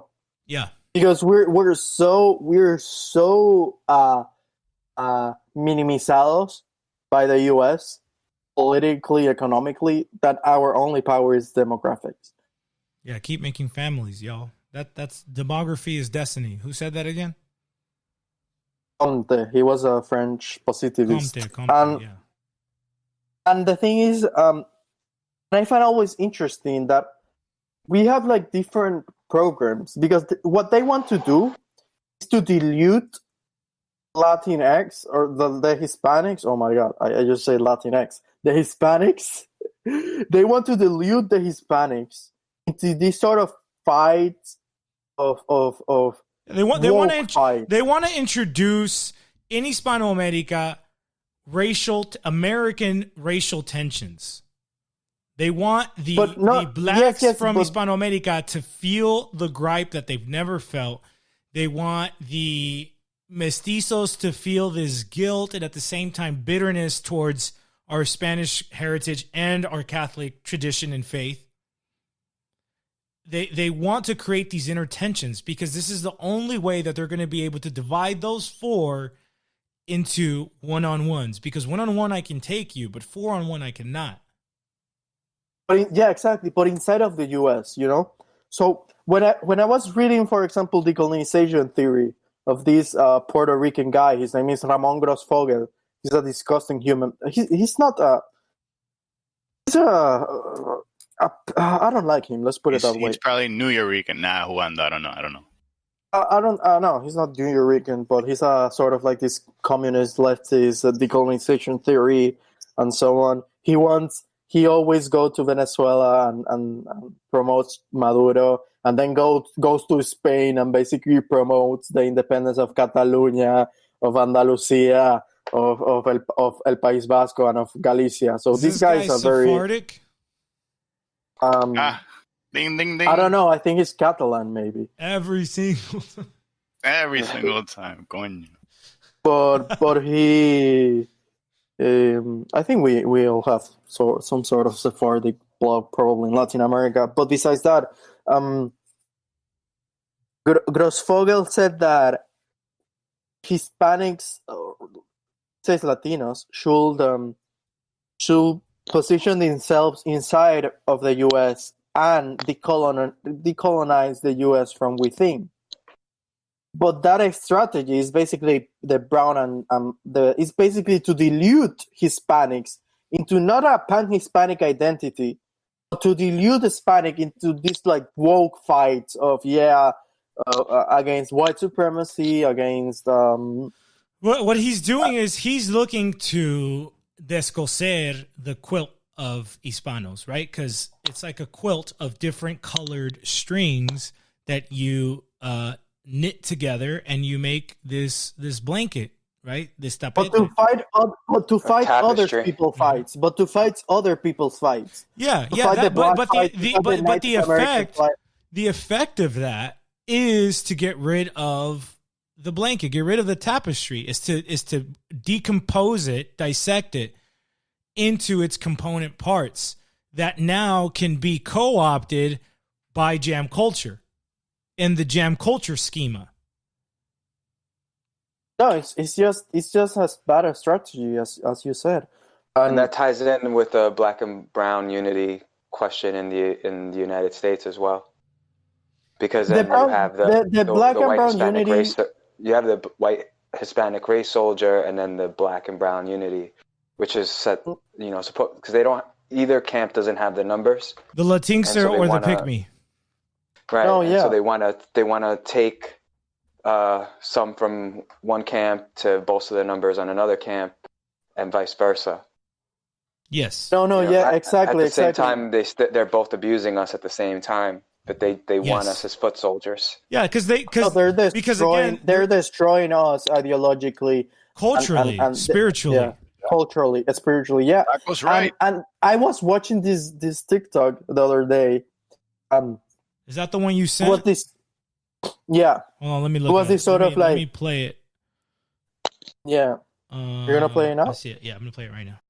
If you are on the Latino side of TikTok, you have most likely seen somebody repost this video. In this video, you see African American workers kicking out Latinx workers off of a construction site. And the protesters are chanting, "Stop stealing our jobs, stop taking our jobs, get out of here." And obviously, this video has caused a lot of strong, angry reactions from the Latinx community. This video is a perfect example of something that has been happening in the US since it was founded. A pattern that wealthy people and corporate companies do to keep the working class divided. So first, let me explain this situation. Essentially, that construction company refused to hire African American workers because they were demanding better pay and better working conditions. And basically, the construction company was like, "No, we don't want to pay you more and we don't care about your safety." So what we're going to do is we're going to find another vulnerable population and we're going to exploit them for their labor, because we know that they're not going to complain because they're just going to be happy that they got a job. And that's why they hired Latinx workers, because they knew they weren't going to ask for better pay or better working conditions. And instead of both groups of workers coming together to take down the corrupt construction company, they decided to fight each other for their terrible jobs. She's embracing the body positivity. There you go. No, yeah. She's feminist. But what I'm trying, So there's some. Hold on. There's some key things to notice about this girl. First, she's got the Jezebel makeup in the eyes. She's got some really nasty scars in her heart and her chest. It looks like she had heart bypass surgery or something. I don't know what the fuck. Stretch marks, de lo chicho. No. These are like real scars. Dude, it looks like someone cut her heart open. And then she's got the witch sigil tattoos on her arms. Oh, and she also has those pointy ass witch nails. So this is if it looks like a duck, walks like a duck, and talks like a duck, it's probably a bruja. And for sure, and what you see between Latinx women is that they're always talking about, like, I just have this picture. I'm gonna show it to you guys. Dear gentrifiers, my abuela is doing brujeria on you. Espérate, yo te la voy a mandar. You guys can see it there. But you see this tinge, and this is connected to feminism, right? Like, we can't deny feminism in all of this because, again, we talked about how most Latinxers are female or they're homosexual males. And there is a strong tinge of feminism in this, right? Like, and again, I connected it to daddy issues, like, especially what I see amongst, like, the Mexican American girls, the pochas here. They all got daddy issues. They all hate their dad. They all hate any sense of paternalism, patriarchy, authority, order, Catholicism, traditionalism. At least they pay lip service that they hate it. We all know that women love macho men. And we're not white dudes, so we're not going to fall for your bullshit, ma. But that's because you know why? Daddy doesn't want to let them be thoughts, so they hate that. They want to imitate the thought. Yep. You know, look what she said. She was saying something so bizarre. She first started by saying that she was saying it was a conflict between black national workers and Hispanic workers. So basically, the black workers were saying, "Go away! You're lowering the wages." The Hispanic workers were, "Okay, I'm just working here." You know what I mean? Yeah. So it was this typical conflict. You know, the typical strike breaker or the Hispanics lowering the wages. And in the other side were the black national workers, black American. Yeah, and so you saw them like scabs.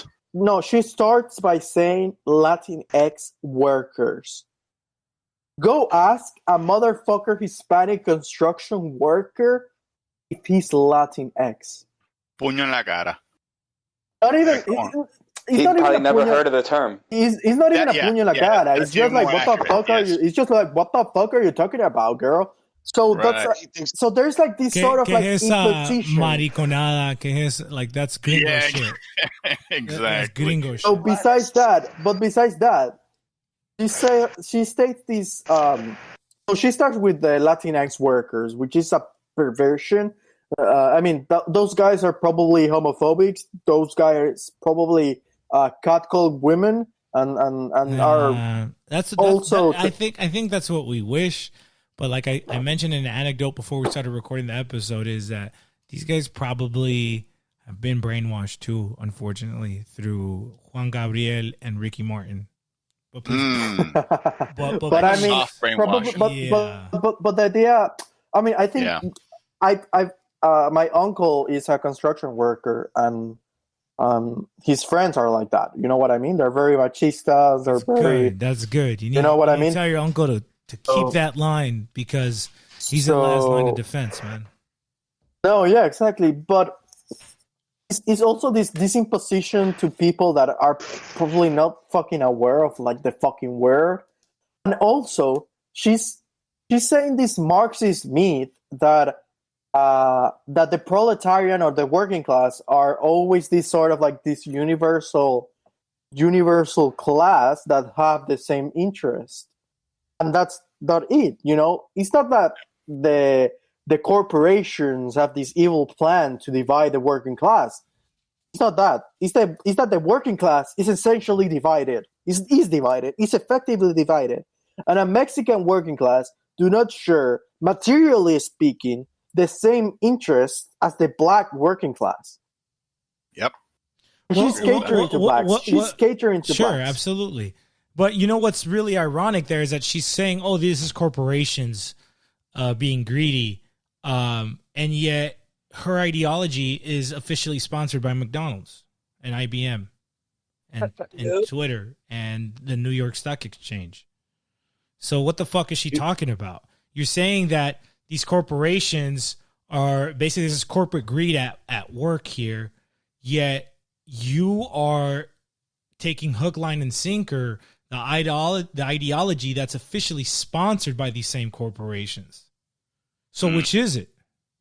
No, exactly. And I mean, it's just like the typical leftist. Maybe it's for the small business owner. It's always the typical leftist cliche, you know, the working class, they want to destroy they want to divide the working class. It's not like that. The working class is divided. It's divided by nationality. Ethnicity. The interest of those Mexicans are not the same as the interest of those blacks. So what do you want to do? Do you want those Mexicans to join the blacks and basically get expelled from this country, not being able to pay for food for their children? Yeah, she does, because there's black-brown unity, and we need to take down the white man for benefit the black man. You know what I mean? She wants our construction workers to give up their positions that, you know, were unearned or whatever, and then give that over to the black worker who doesn't actually want to do the job, because if they doesn't know how and doesn't work as hard. Looks how she dilutes the fact that black African Americans are being extremely xenophobic toward Hispanics. She dilutes that by saying that, oh, you know, it's the corporate greed that wants to divide us. No, bitch. But if it was, why aren't these blacks then marching on Wall Street?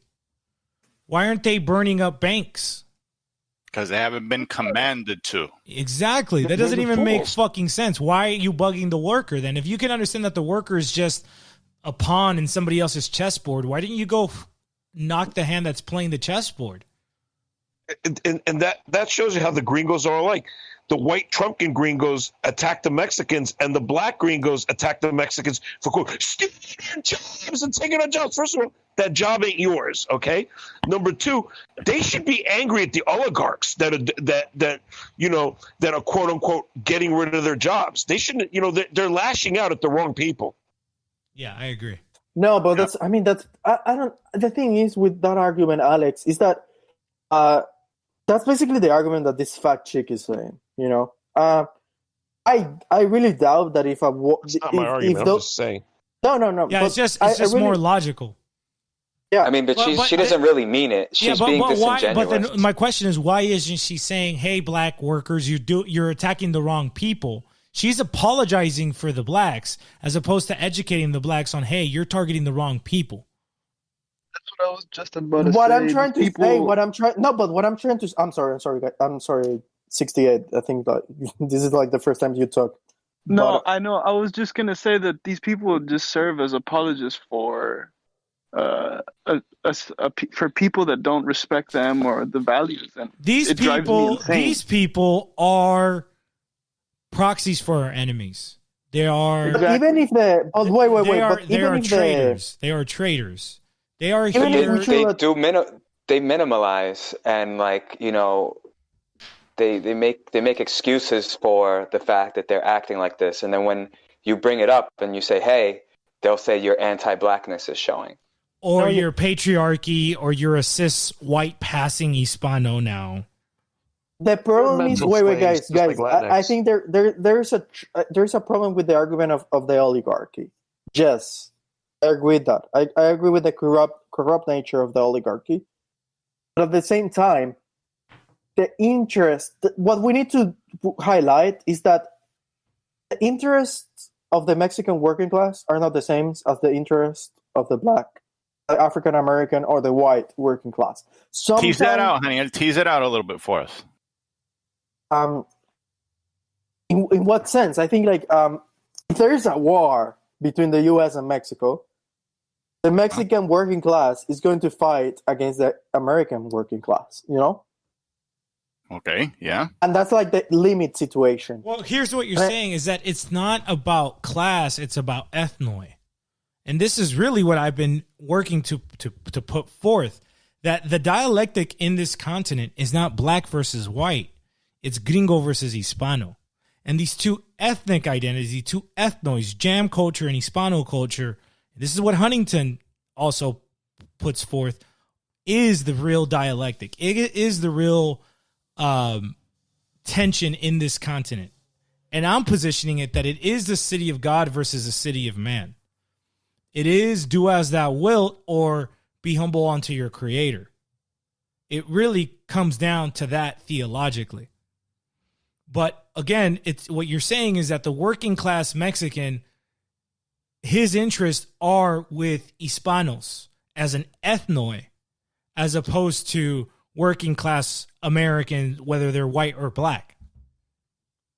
Because, you know what's funny? Because the gringos, the reality is, this is what I've been saying all along, is that the gringos, whether they're white or black, have a vested interest to protect each other because they're connected to that same system.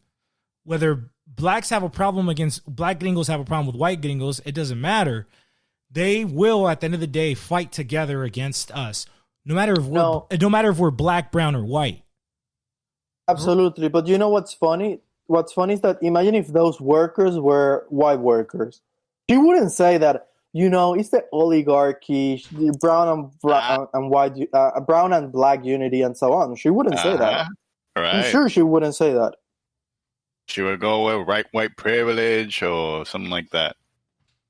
Exactly. So and it's not only the nationality or the ethnoi. You know what I mean, Rancho? That's important. That's fundamental. But the fact that Hispanics' material interests of the Hispanic worker is different than the material interests of the black worker. Okay, there you go. And that's why these moments of clashes between working class happens. It is not because of the oligarchy. It's because they have different material and real interests. It's not a phantasmagoric or superficial interest. It's a real one. It's defined. It's defined by material relations of economic interest, but also defined by ethno and nationality. So that was the point that I wanted to say, because they sort of this Marxism, proletarian universalism is not going to work out. It has never been worked out. They always relied in some sort of ad hoc argument, like why did the working class did not fought for the proletarian revolution and fought for their nation, and the Marxists will say, because they're alienated. You know what I mean? So that's the soul of them, or they will say, oh no, it's the oligarchy. They never highlight that it's the material relations, and the fact that they have different material relations. As simple as that, they had different interests. Yeah, it's basically, the group interest of Hispanos versus the group interest of the black gringo and the white gringo, and together they have their own interests, but they also have their own separate interests, which it's real interesting. And the limited resources in this country that they have to compete over causes the clash. And what I've noticed is that the whole idea of black and brown unity only exists in the intellectual or political sphere. It doesn't exist in the real world. It does not. That's material. Like, I agree. Taco, you're right. I mean, black and brown unity, I've never, you it's like a meme. You hear it, but it doesn't exist. Yeah, people are trying to push it. But yeah, it's not. And I want to counter. But it's all these. Go ahead. Yeah, no, I was saying it's all these activists. It's like people who are political, who are activists, who are on Twitter. But the average working man has never. Right. But the average working man is just trying to work to feed his family and has no interest of anything else other than that. Yeah, point in case on all sides, on each one of them. So it's the same, and it's a competition.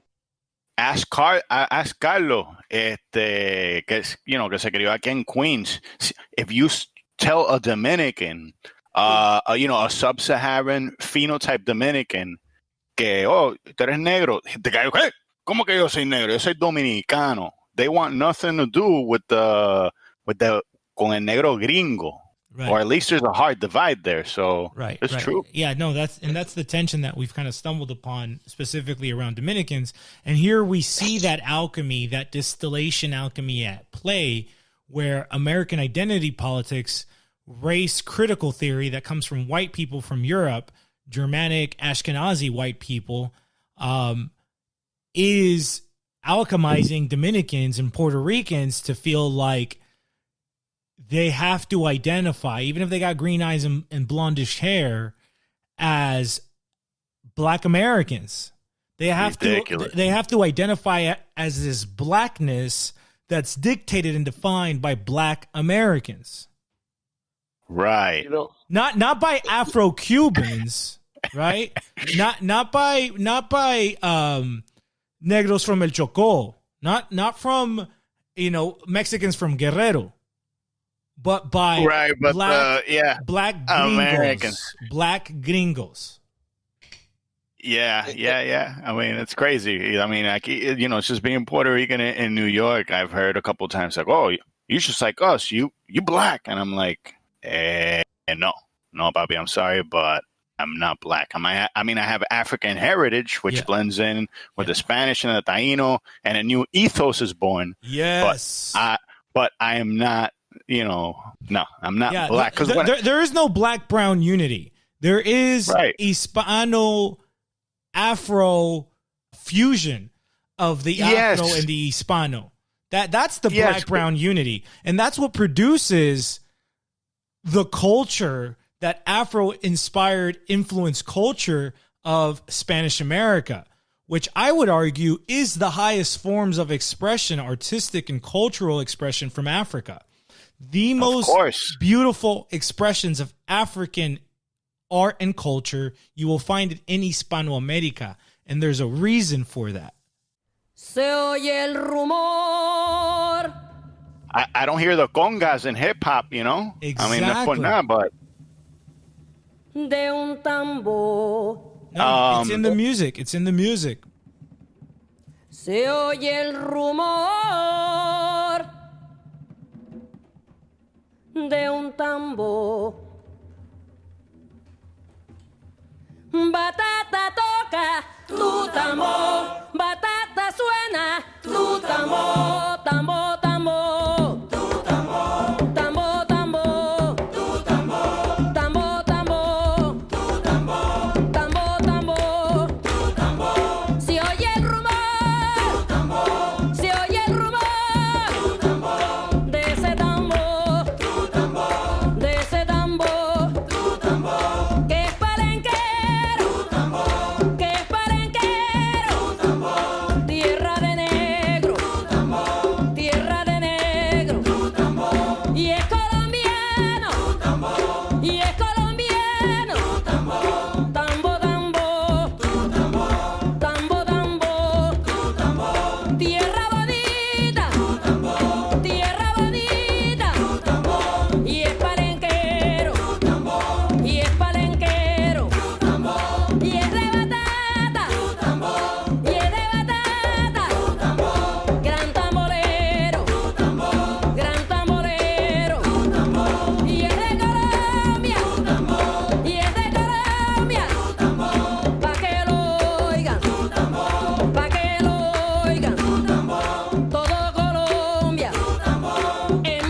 And the thing is, you know what happens while we're a little bit autistic? Y yo personalmente, you know, I'm more like castizo phenotype, pero when we hear, oh, que tú eres, you know, ustedes son black, tú eres black, we don't really hear African. We hear gringo. Exactly. We hear gringo, and we're like, no, we're not black. I had pointed this out, and I guess we're kind of getting into that point of the conversation where it's like Black Americans don't even say Africa. They don't know Africa. We know Africa is still alive in Hispano America. Africa never died and became black like it did here in Anglo America. We're still connected to Africa. One way you can see this, that's a really clear way, is, do you remember the Fania All-Stars with Hector Lavoe? Wow, chacho. Do you remember that the Rumble in the Jungle in Africa, the fight in Africa? Wow. Standing ovations. Esa gente no sabía ni lo que estaba diciendo Hector Lavoe, and they loved it. Well, why? Because why were Africans dancing to Afro-Hispano music? Because they can hear the Africa in it. They can feel the Africa in it. It didn't matter the language. That African essence was still alive and being expressed in a beautiful form. I mean, when you look at the orchestra that Johnny Pacheco was leading, it's impressive. This guy is leading an orchestra of these European instruments, of these African instruments, of these Indian instruments, and he's making this amazing music that these Africans can't help but dance to.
You do not get the same effect from American jazz and hip hop.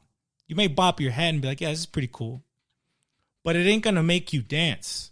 Because it's not African. Because it's not African. Maybe it's something else. It's like a Kool-Aid version of African. It's not fresh squeezed orange juice African. Right. It's like a Shlomo-fied African. And it's perfect to understand America. America is a country where you go to the supermarket and you buy this pre-sliced orange in a plastic bag for $5.99. And Hispano America is you have an orange tree in your backyard that you pluck it and you just make your juice from. Mm. And on a personal level, growing up, I actually got along better with like the Italian and the white Catholic kids than I did with the Black Gringo kids. Like I felt more commonality with an Italian, a Sicilian, a Napolitan than I did a Black Gringo, because me being Hispano, I come from a culture similar to theirs, and the shared religion. So on a personal level, I felt always more in common with white Catholics over blacks, to be real with you. Yeah, that's true. I could even tell you about over here in Manhattan, my mother growing up and the PJs at the time. Hey, bro, tell me about, because I remember you told me that you took a DNA test, and I thought it was really interesting. Yeah. Tell us about it. I did. I think, after hearing all the things about how they're using the genetics to create maybe a weapon against you, I kind of regret it, but I did. I did take one with 23andMe. Y salí 10% taíno. Salió Native American, taíno. Salí 24 point something % Sub-Saharan African, regadito, de Ghana y Sub-Saharan African. Yeah. Y entonces salí like 60, you guys do the math, 65%, whatever is left, Southern European, and from that it was like 50% Iberian. Mm-hmm. Pero yeah, that was pretty much the generic. So you got 25% African. 20, yep. Just a little shy of 25%, yeah. And you phenotypically look more like more Mediterranean. I would let that for other people to say, but I think so. Just in the case, just from a first glance, because I feel like I look the same way, and I think when people get to know me and they like spend time with me and they see me from different angles, they'll point out, oh, you kind of do look Indian here, you look more Afro here. Yeah, but from far away, like if you were in a group of Mediterranean people walking in a crowd, they wouldn't be able to point you out. No, and let me put it to you like this way. Sometimes I have to battle with people that I'm Puerto Rican, and it's not until I open my mouth that they're like, oh, coño, este tipo Boricua, like after I speak. Right. But they think you're Italian? Yeah, they think I've gotten Italian, I've gotten Greek, I got Irish once. I don't know how I got that, but we're Celts, bad. Yeah. I mean, my father had like strawberry hair, medio mezclado, but yeah, people are pretty. I have to fight for it. Sometimes, not all the time, because I think our people are pretty good, recognizing that anybody could look like anything, but sometimes I have to fight for it. Especialmente con los gringos y los negros. Los hispanos, they're a lot better, me too. Recognizing it. But, same thing. I got the same thing. Yeah. Because I grew up.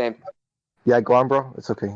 No, I was going to say I got the same thing where, I would be, classified as more of Italian. I've gotten along better with Italians and Irish, probably from the same culture, same religion type of deal than anything else. I mean, y'all can see me, right? I have like brown hair and like colored eyes, but when I was young, my hair was like blonde, like very, very blonde. That's pretty typical of like meds that have like really, really blonde hair when they're younger. My hair was fucking blonde. And the people I got bullied by the most growing up were Indios. They would always used to pick on me because I was like really, really white, El pinche güero. El güero. Yeah.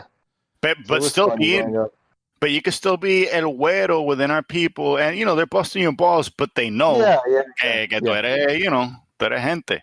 Yeah, and they might still call you negro, because it's not always the color of your skin and your hair, but your facial features, right? Like, there's tons of people who, and I think Chichi, you mentioned this, and I think it's so on point, and it shows the power, the potential power that Hispanos have, and why it's so threatening to jam culture.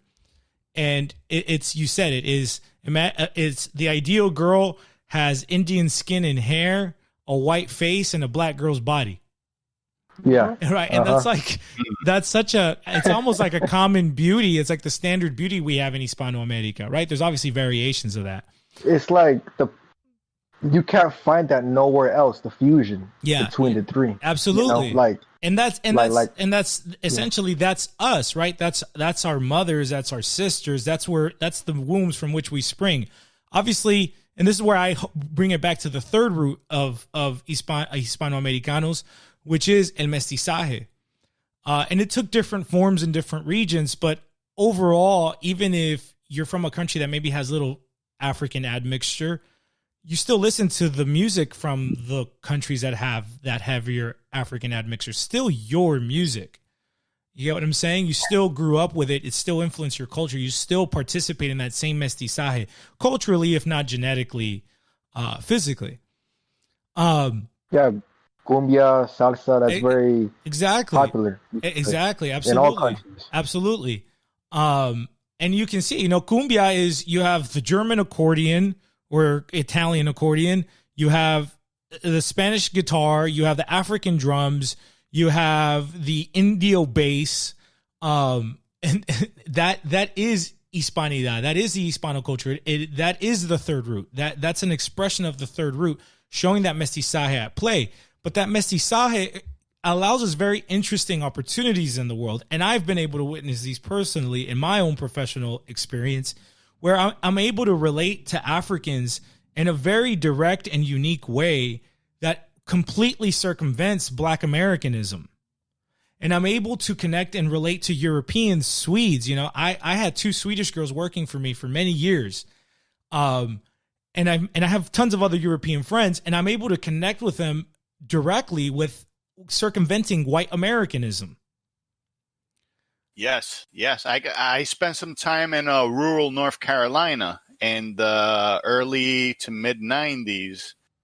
And, back then, and I don't know, I haven't been there in a while, but it was almost like Jim Crow without Jim Crow. Mm-hmm, There was I lived in the, quote, white part of town, donde en verdad you didn't really see negros allá.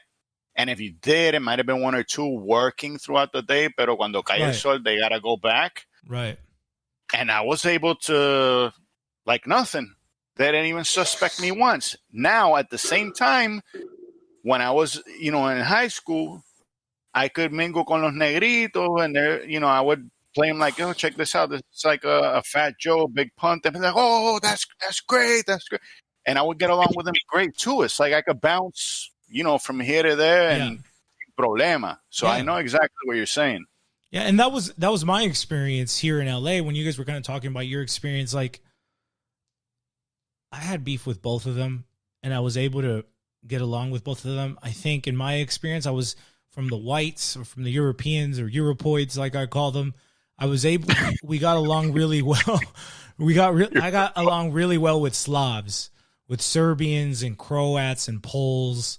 Because there was some of those in the corner of LA that I grew up in, and they were part of the crew. It's very interesting now that I look back that it was the Slavs.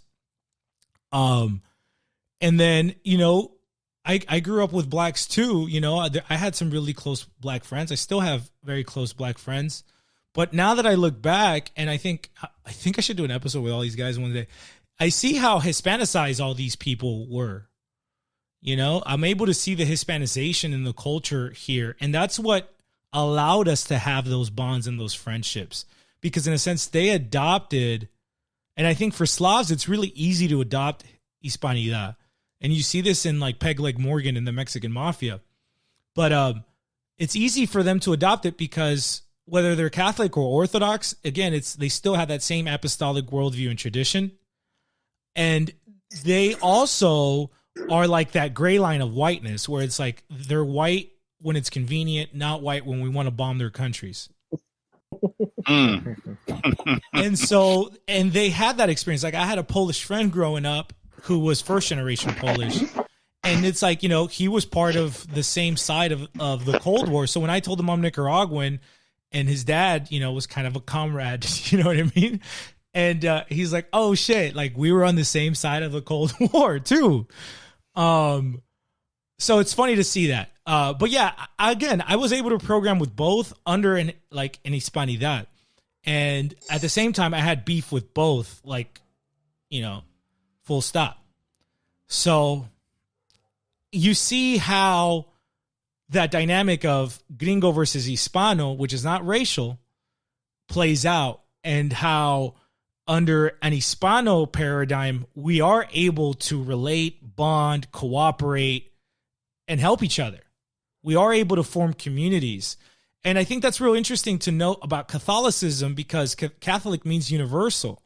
And I was thinking it's God's work. But absolutely. Go ahead. And that shows you, and against a sense, like a proper globalization in a sense, right? That does preserve the nations, does preserve their unique language, culture, and customs, but at the same time allows them to be able to, allows a Czech and a Catholic Vietnamese to have a business relationship together because they have same worldview. They have the same worldview. They have the same operating system that allows them to have that type of relationship. And I had experience like this personally. Like I started a business, and this is before I became spiritual religious in any way. And, you know, it was a mixed group of people. And over the course of 2 years, everybody was gone that wasn't culturally Catholic. You know, the Protestant, the Buddhist, they left the business. But somehow, no matter the different racial relations of the people who were left, they all come from cultural Catholic ethnicities. You know, Rancho, you know what's interesting about that is that and I want to mention the figure of Pedro Albizu. He was this Puerto Rican big fan of him. Big fan of him. He was very Catholic. He was very, very Catholic. He was very Afro-Latinx looking too. No, he was. No le digas eso, Pedro, que I don't know. That's blasphemy. That's blasphemy. Yeah. He was a mulatto. He was a Hispanophile mulatto, and he read a guy named Balmes. I think Jaime Balmes. And he basically was influenced by him because Balmes said that Puerto Rico, Ireland, that were first countries back then, by Anglo-Protestant powers. Fuckers. Balmes highlighted that those countries were part of this bigger civilization, which is the Catholic civilization. Yeah. The sad part is that the Irish have been alchemized to become white Protestants, whether they LARP as Catholics. No, they're just woke people right now. And wow, yeah. And notice that, and Balmes always highlighted that Catholicism allowed for this sort of like regional diversity. You know what I mean? Yeah, it solves the problem of the one and the many. It's the Trinity and the two natures of Christ at work. Again, Protestantism is semi-Nestorian. It lost the concepts of Christ's two natures. And if you lose the concept of Christ's two natures, you lose the concept of the Trinity. How you can have three and one at the same time. How you can be Irish Catholic and be Puerto Rican and Catholic and be able to have a universal commonality, and at the same time it preserves your unique difference, like the Son is different from the Father, is different from the Holy Spirit. And I think, you know, what's interesting is that Pedro Albizu actually, what really like Catholicized Pedro Albizu was his contact with Balmes, but also with Irish people. Yeah. And Irish people, the influence, like the relations that Ireland had with Spain and with and Hispanic Americans. Yes, sir. It's such an interest. I mean, even with some pygmies like O'Higgins. The one who, the father of Chile, he was an Irish. Like his family was from Ireland. Che Guevara was another Irish. Yeah. You see, there was like Half of my mother's friends are Irish or Italian. Here where I live in the projects, it used to be Irish, Italian, and Spanish. Of course, this is my parents' time, back in the 50s and so on. And they all went to the same parish. In the Spanish Empire, the administrative class, the soldiers, there was tons of Irish. There was Sebastián O'Farrell, who was the Spanish. Oh, yeah. He was the governor of Spanish Louisiana. There was Alejandro O'Reilly, which was another governor of Spanish Louisiana. So there's tons of Celts within the Spanish in Hispano America. Oh, look how the independent. The problem is, like, Pedro Albizu was a Catholic. Connolly, one of the leaders of the Irish independence movement, was also a Catholic. And now look how the independentism of both Catholic of both Ireland and Puerto Rico descended into some Marxist degenerate. The formerly Catholic island nations of Ireland and Puerto Rico that are now just some jam mishmash of lesbians and wow. And that's one of the problems that I have with that's one of the problems that I have with the Puerto Rican independence movement. They're just like woke people right now. Say it. Yes. I think where it's at from our point of view is with the reunification movement. If you're gonna, if you're talking about the movements, but yeah, the independent movement that I've noticed for Puerto Rico is, pretty left leaning. There's a couple people that it's a suspect. The modern one, not Pedro Albizu's, the modern one. Right. Yeah, that's why you have now el movimiento de reunificación entre Puerto Rico y España, and they're the real Puerto Rican nationalists. They want to reunite Puerto Rico with Spain, but as like a separate entity, but under the Spanish crown. But that's the wrong move. Puerto Rico needs to reunite with Nicaragua because hot take. Speak on it, OG. Because Spain, sadly, is a colony of jam culture, and all that's going to do is accelerate the alchemy and just make Puerto Rico gayer than it already is by Anglo alchemy. So if we want to save Puerto Rico, we got to reunite with Nicaragua and Guatemala, because based Indios, man, based Indios.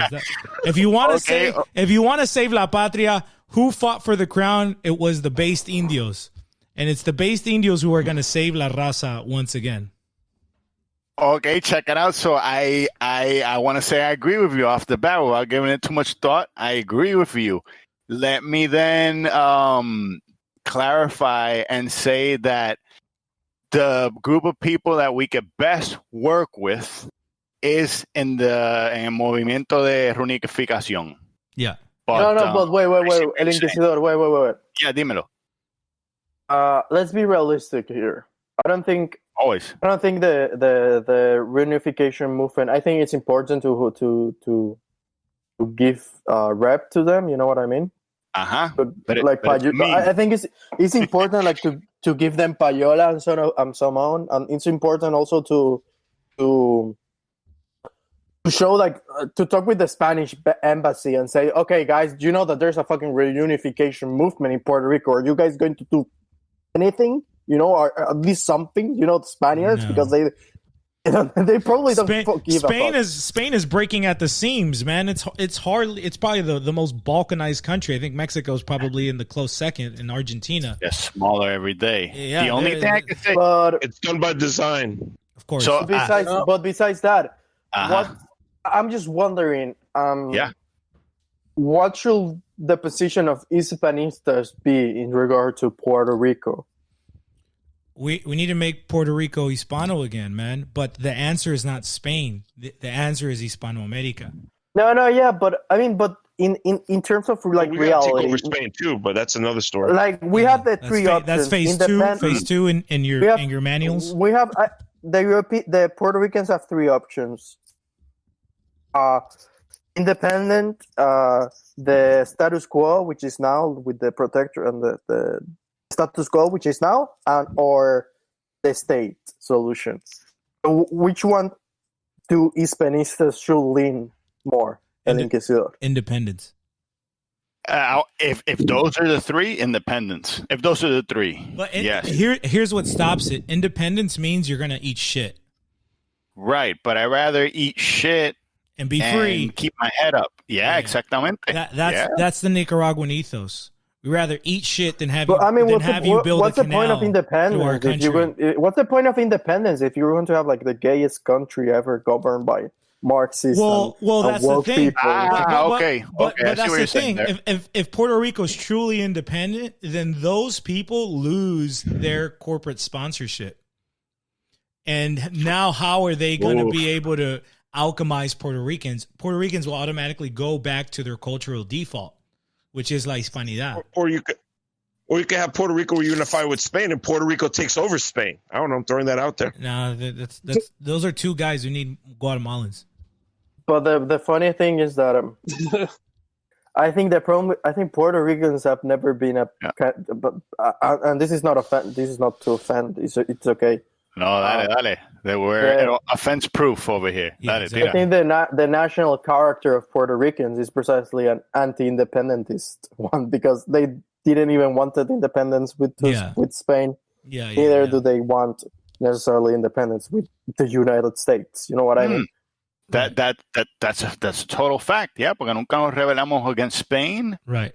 And the majority of the island, if it's just not a great majority, but the majority would rather.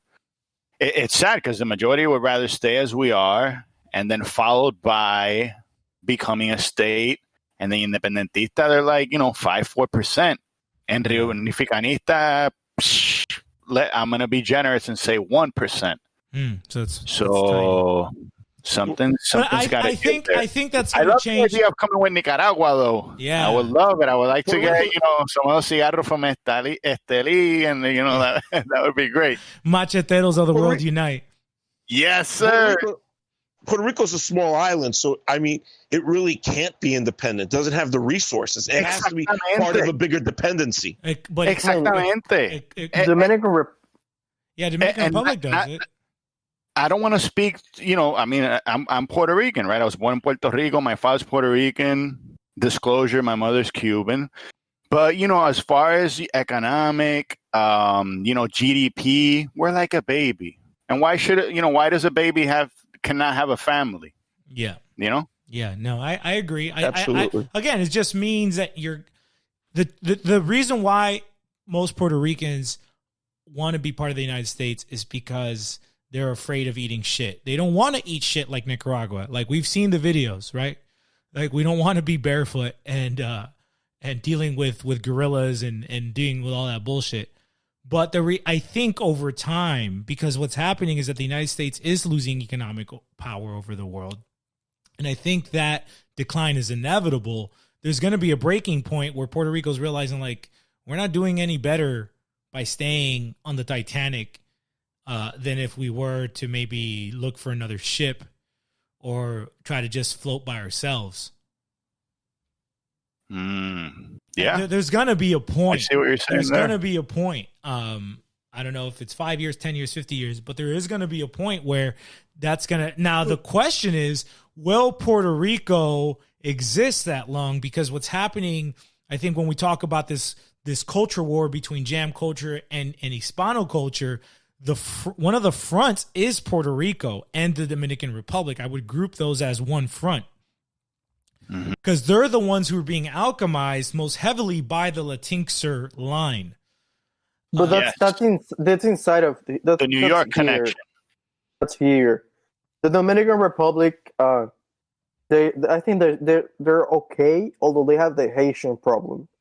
If they solve the Haitian problem, they'll be okay. Puerto Rico is in a different situation, though. The one thing. Funny you mentioned the New York connection, because it all comes out of New York, man. Everything. It's New York. The problem is that Dominicans have the problem. The identitarian problem of Dominicans is a New York issue. It's not a right, American but issue. that's influential on the island culturally, because the island is watching New York produced films and listening to New York based record companies' music, and watching New York office TV channels. So the alchemy is going down there, and that's the risk, is that, and I think that's what's behind things like DACA is a way for the United States to fight this culture war by indoctrinating these college kids, which then it's like a virus that we're going to send back to the homelands to accelerate that distillation, that alchemy, that balkanization, that cultural neurosis or schizophrenia in Hispanos, to not know themselves, not feel rooted, not feel well ordered, and then not pose a threat to us existentially. But let me tell you something. When I came, because I came to the United States in '94 as a teenager, right? When I was growing up in Puerto Rico, a New Yorican was not considered Puerto Rican. And the best way I could put it to you, it's like the movie Gremlins. You know when a gremlin hits water, or when the little fuzzy thing hits water, it becomes a gremlin? Yeah. New York was like that.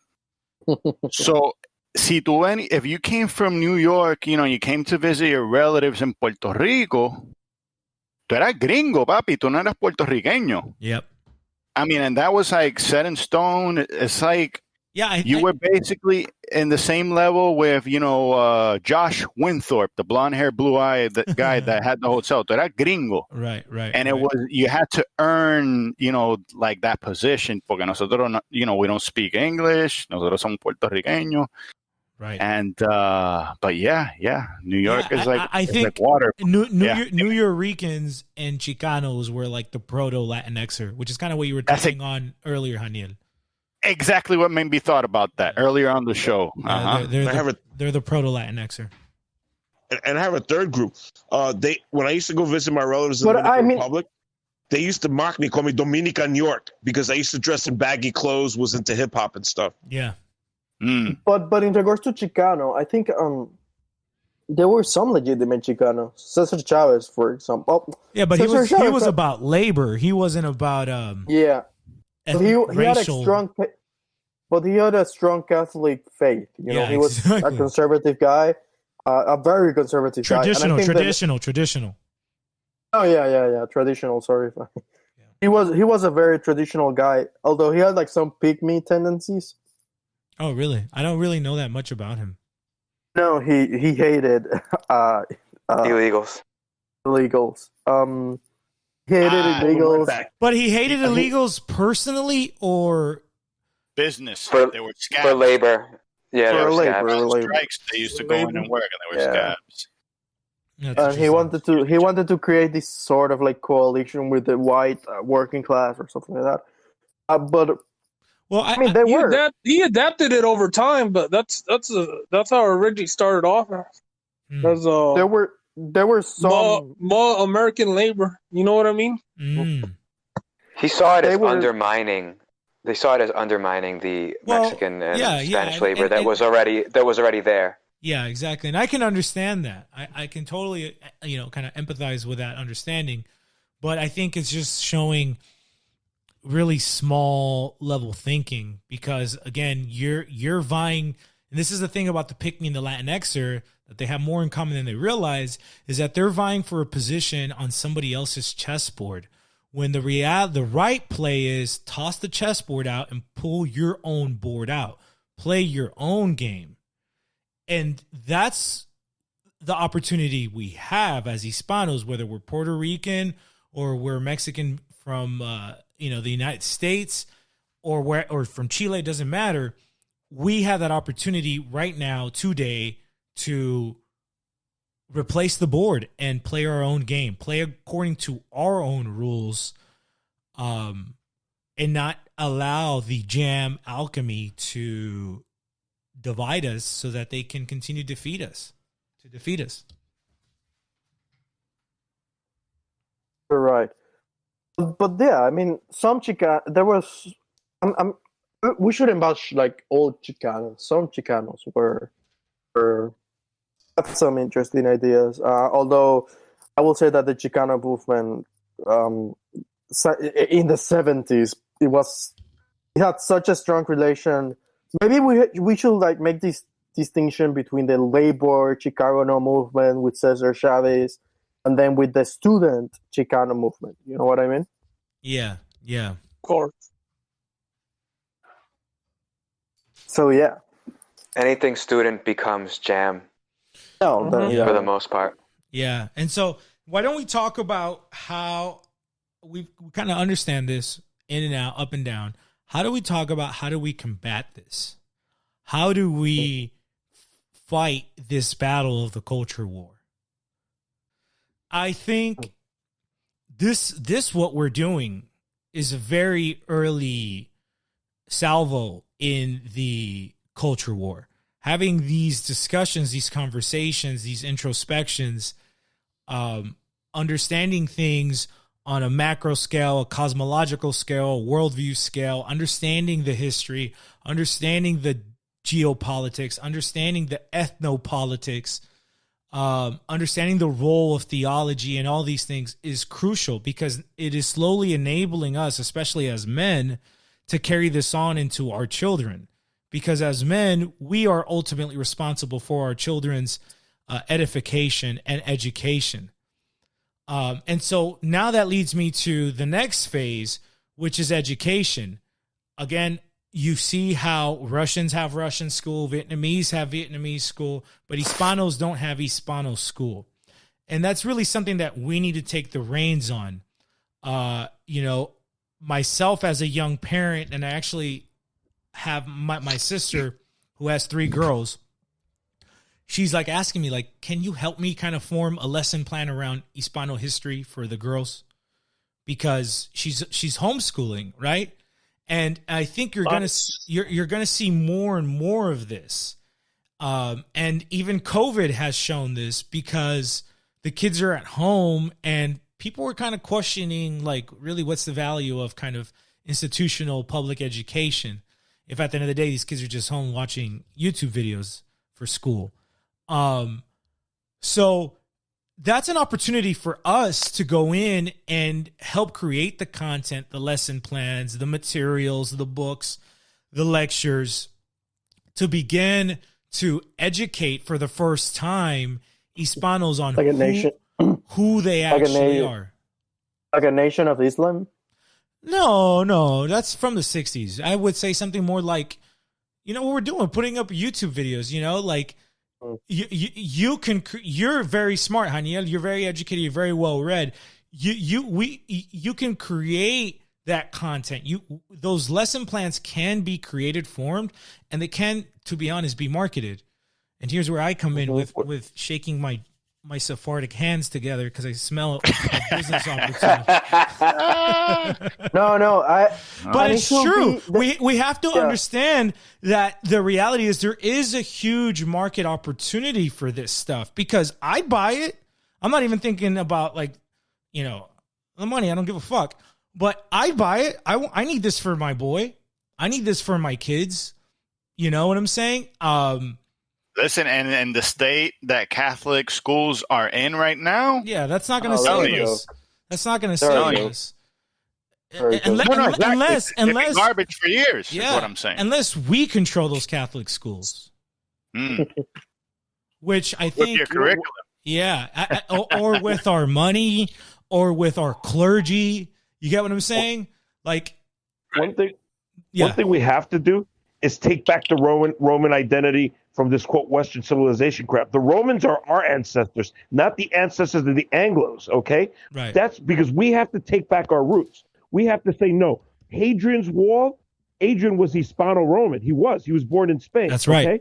We have to point out the Romans were our ancestors, not these guys on TV with British accents. That's right! Of the enemies of Rome. That's right. Buenísimo. Yep. Yeah.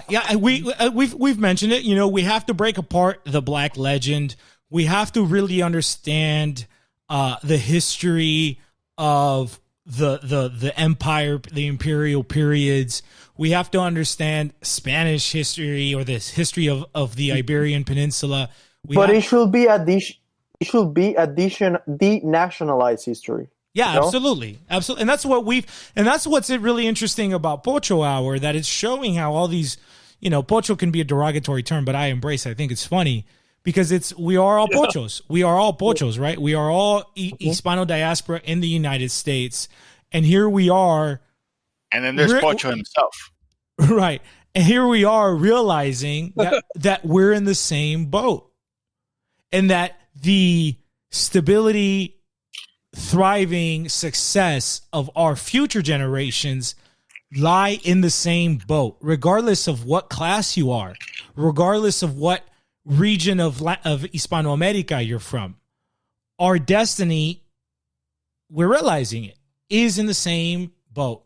We are, whether we like it or not, we are all, God gave us this. He graced us this with this opportunity, this moment with each other. And I think the solution is with each other. We were talking about what's the solution for Puerto Rico. It's the same solution for Mexico, because Mexico, for as great and mighty as it is, that's also a huge liability and it's right next on the border. So it's in the crosshairs of jam culture from every angle, and it has been since the beginning. And they understand that if we can crack and balkanize Mexico, which we already did once, not just the Southwest, Central America, Cuba, the Philippines, and the oceans, we already cracked Mexico once. And then we cracked it again during the Mexican-American War. And now that trend hasn't stopped. It's only become much more sophisticated. And so the solution for Mexico is the same solution for Puerto Rico. It's the same solution for Chile and Argentina and Nicaragua and Guatemala and Colombia and everyone else and Brazil. It's in each other. It's in an Hispano imperium. It's in realizing that we are a multiracial, monocultural ethnicity that has a very unique opportunity in the world. Go ahead, please. No, I was going to say that, I think what you brought up with us being men and having to take the lead and the responsibility of the upbringing of our children. I think one thing is also we have to, especially those of us who are more, I guess you would say, political or intellectual, look out for la clase obrera. And we have to look out for our interests and the common person, the common Hispano, who's facing physical attacks from the outside, as well as cultural attack. Right, so it's both physical and cultural. So I think we need to protect. We need to protect our people. Educate them as to why bringing them up in this education system is dangerous.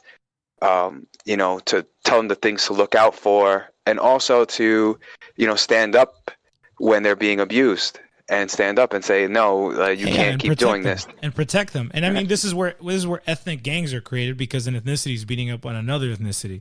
So, our enemies are helping us.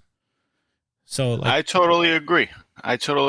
Even in the early 90s, where I guess you start seeing a lot of people from like, I think it's like Puebla, where they started coming over here into New York. Yep.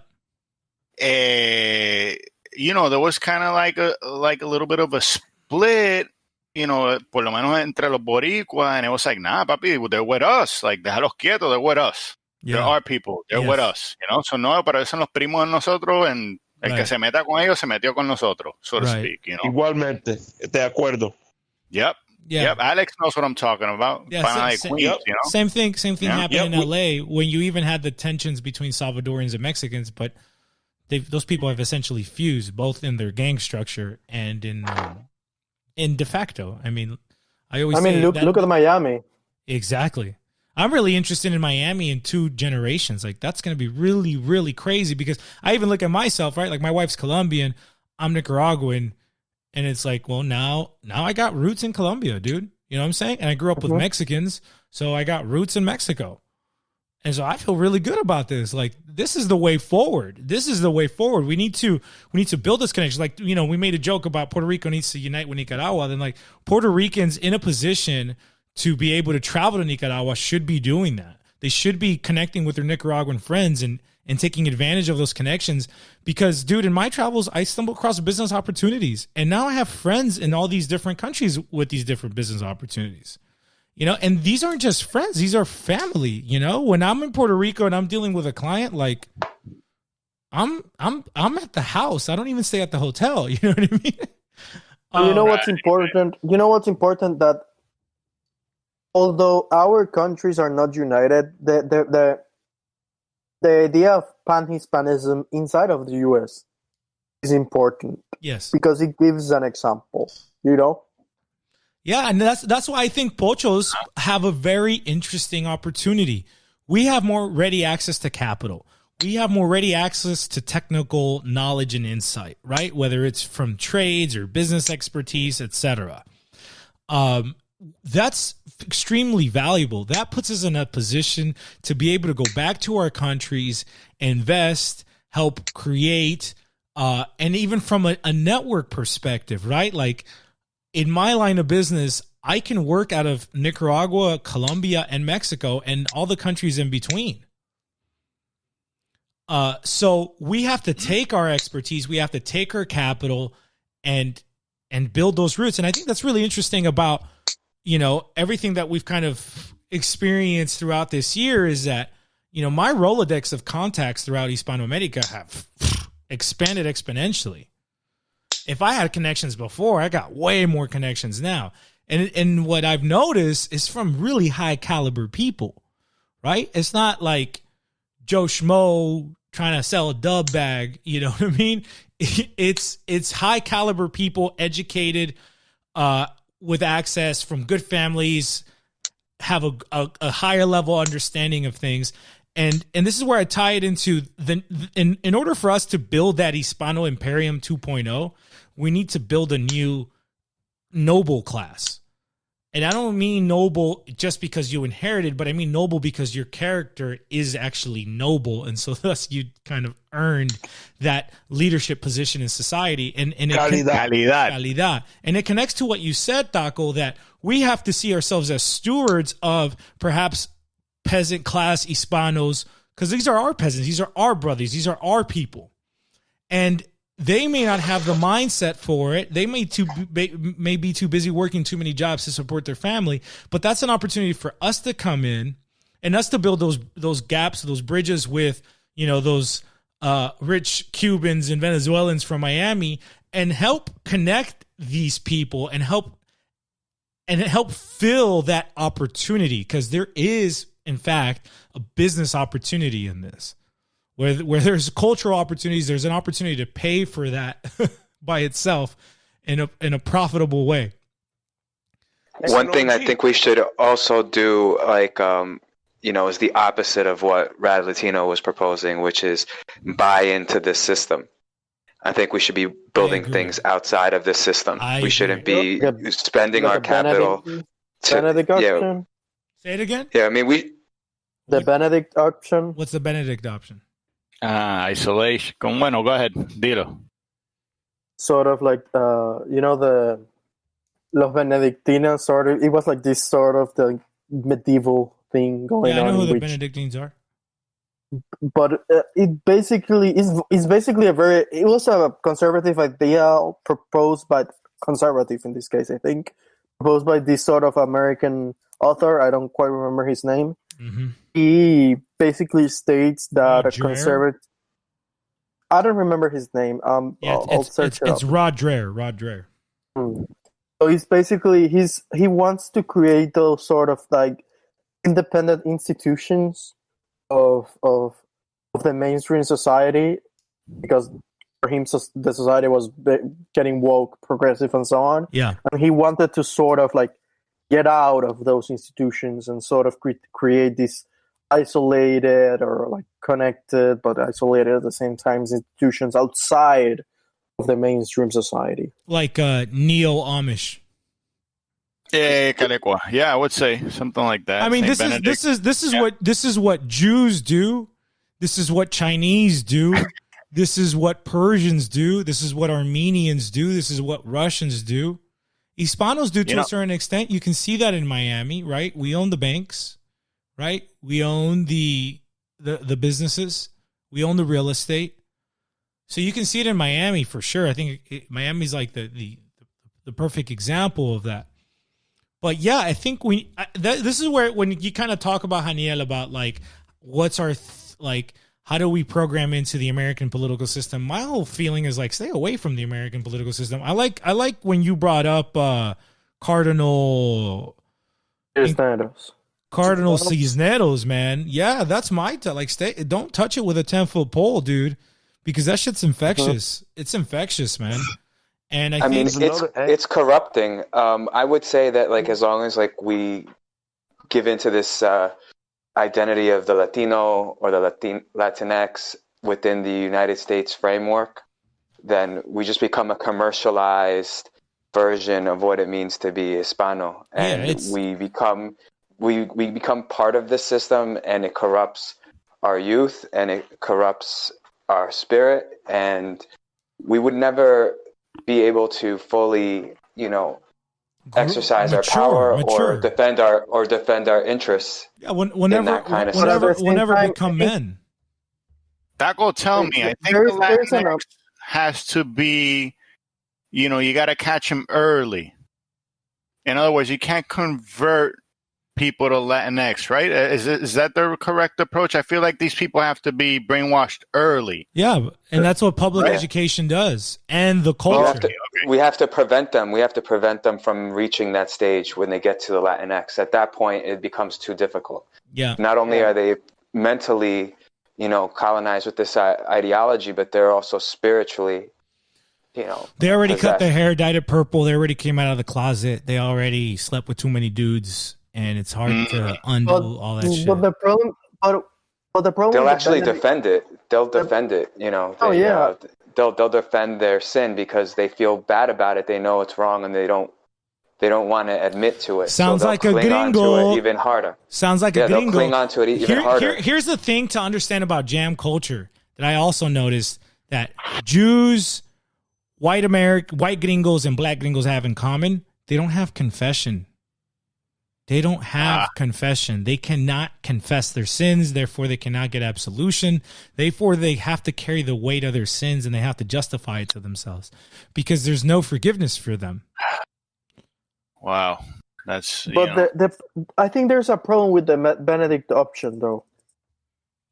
And it's that you're not trying to change society. You're just assuming that. Cut it off. Yeah, you're. Yeah, I see. That's what the Amish do. Yeah, and I mean, what's the point? You know what I mean? I agree, but you could just build outside of it. But I also disagree. I think you actually do change society by example, because those lost in the sea will now see an example, and they'll want. I have a lot of Black American friends who I've shared, my understanding with.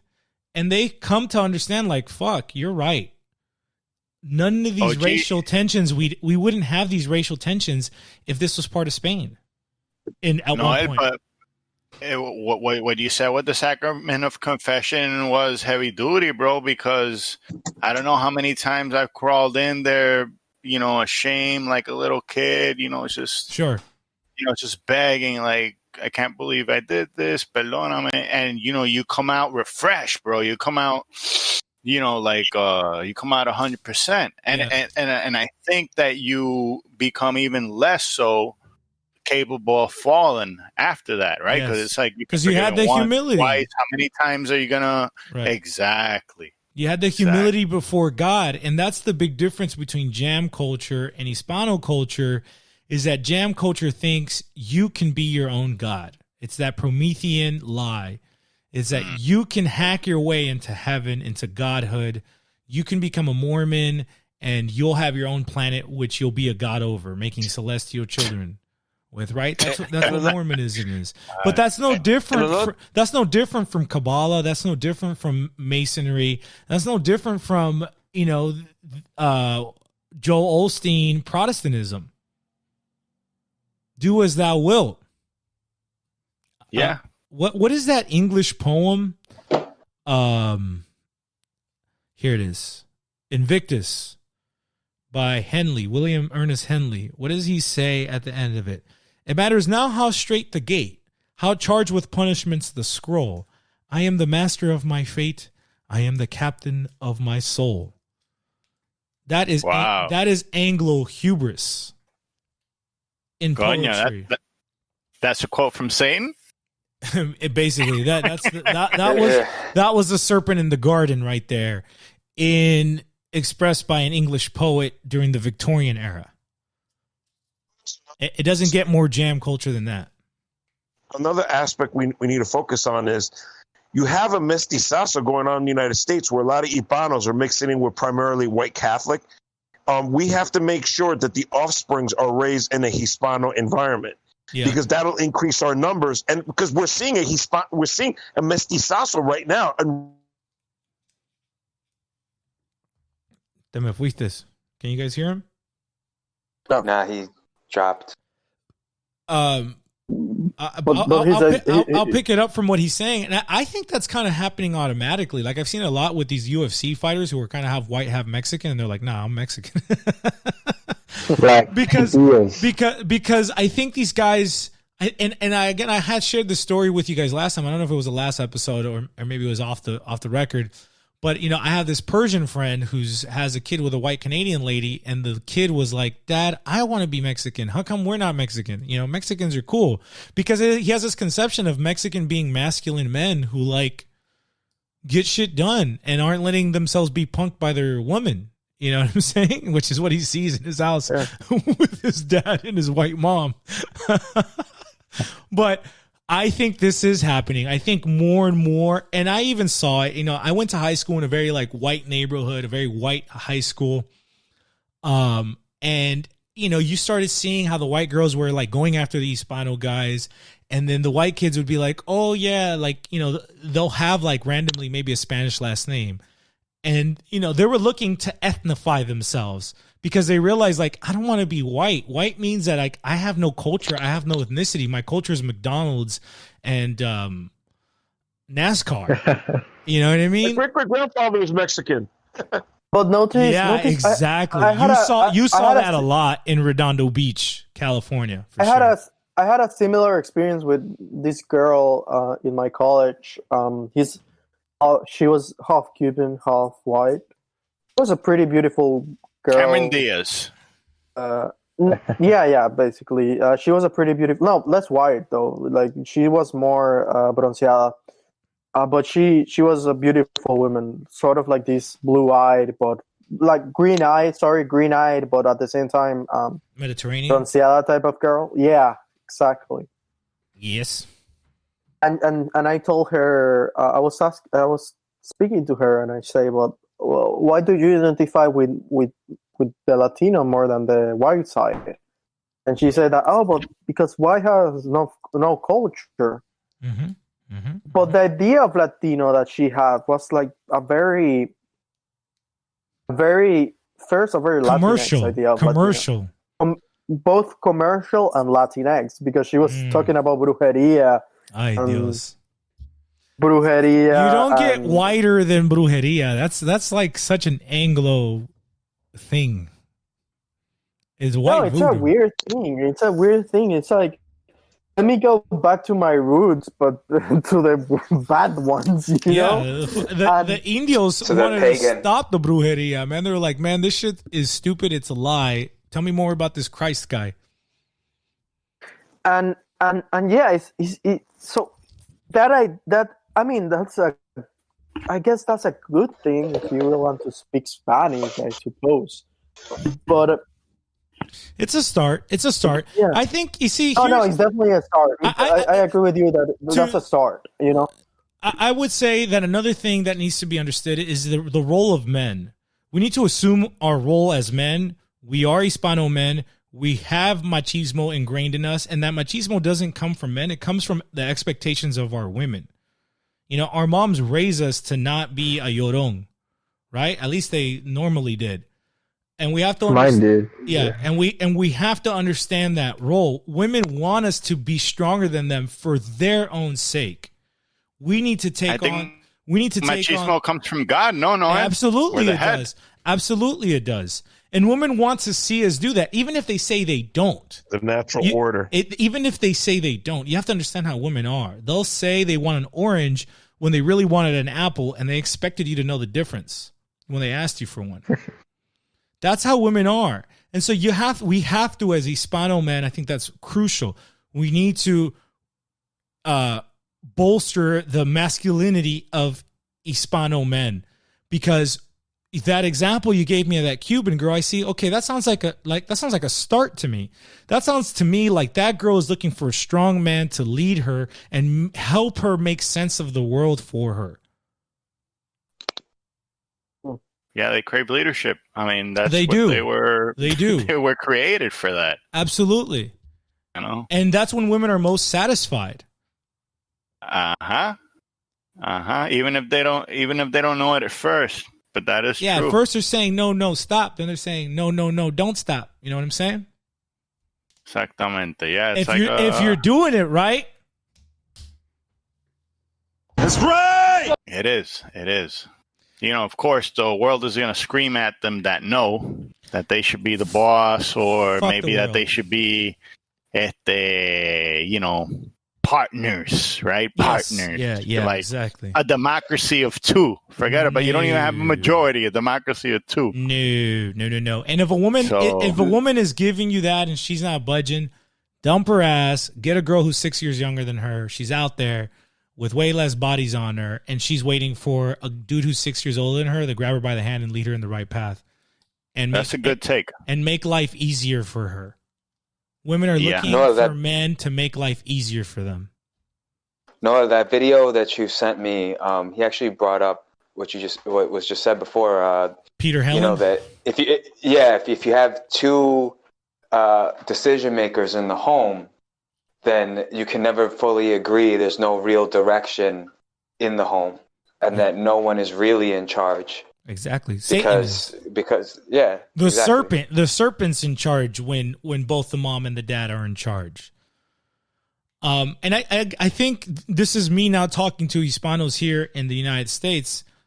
You know, if it means that like you're not gonna get with the girl who went to college, like leave her ass with her fucking debt, dude. Take your ass back home. Go to the fucking pueblo. Tell your cousin to take you around and introduce you to some people, and you're gonna find that cute ass girl, pristine as can be. Make her your wife. We need to be like our Hispano or Spanish ancestors and take Indian wives, right? So we need to take our version of taking Indian wives is taking wives from back home. And let these Americanized gringa Latinxer women, let them fucking rot in their own shit. If they don't budge, if they don't want to let themselves be led, if they can't recognize your leadership and your authority, your righteous leadership and righteous authority, if they can't help you actually in that process and feed that process itself, then take a step back and get yourself a girl from the pueblo, dude. Also, if they don't bring you closer to God, you'll be her winning ticket. Well, you don't expect don't expect women to bring you closer to God. That's your job for them. No, but I mean in terms of like the relationship with her, if she leads you astray, because women will tend to do that and lead you astray. Oh, women will always lead you astray. If you're even the most pristine one from the pueblo, that's just woman's nature. You got to think with meant to lead. You got to think with your head on your neck, not the one between your legs. You have to be righteous. You have to seek God and His righteous ways, and all else will be added on to you. I didn't make that up. That's what God said in the Bible. Yeah.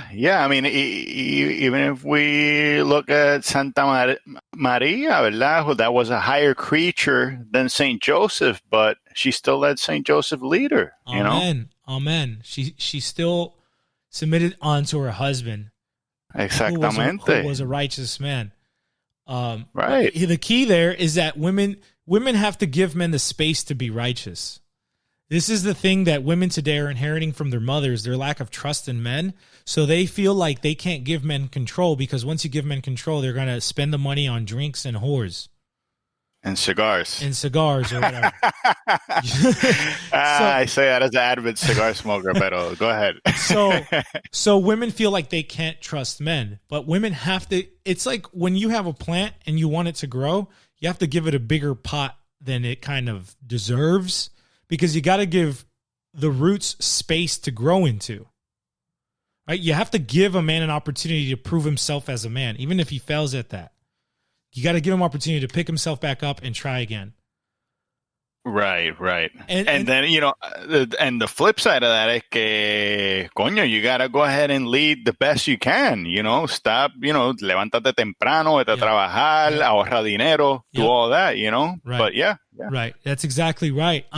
So as she says, wow, this dude, he's that you deserve. He's doing his thing. You've earned the authority. Here's the thing, and this is an episode waiting to come, is that masculine authority is derived from righteousness, right? Women will give you the authority. They will gladly submit unto you if you are a man who's striving after God, who's not focused on his pleasure and his pleasure seeking, but is actually looking to follow God's way and give glory unto God. That woman will take a bullet for you. Yep. Exactamente. And that's the thing where Hispanos, we have this culture of failing at that, because it's like we have like that Cortez inheritance of like, I got 40 women, I got a black kid, a brown kid, a white kid, a Greek kid, whatever. And I get it, like that's a big chunk of us come from that, or our parents or our grandparents, or what I'm saying? Like that's just that's kind of the norm. But we have to see how that norm is weakening us as a nation capital and allowing us to become exploited by our enemies. Well, it is, because that norm is not, it's a deviation from God's plans, right? Yeah, exactly. It's it's putting pleasure before God. Exactly. And, for generations, like you said, maybe that's the meme that we've known men to be or whatnot. Yeah. But we got to correct. We know better, right? We know better. Mm-hmm. We know that's not what we're called to do. That's not going to win the culture war. Libido dominandi.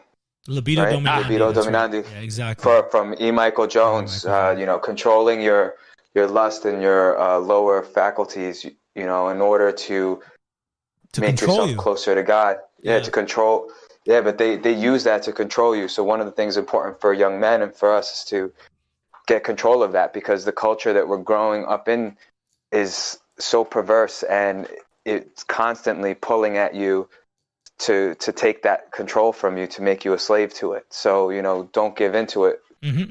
Fellas, try your best. No FAP. Right. Honestly, no FAP is great, bro. No FAP and no hose. Yeah. Agreed. But that's okay, man. If it's hard for you to get off the hoe train, you got to ask for help. Yeah, ask for help. It takes a miracle. It takes a miracle. I think eventually you're going to face reality is going to hit you. Yeah. The train of reality is going to hit you. Yes. Yeah, then you're going to realize. 10 years. After you wasted 10 years and the jam gods took $1 million of your labor away from you that you could have invested into a family. You eventually learn from your errors. You're still alive. God bless. Glory to God for giving us that mercy.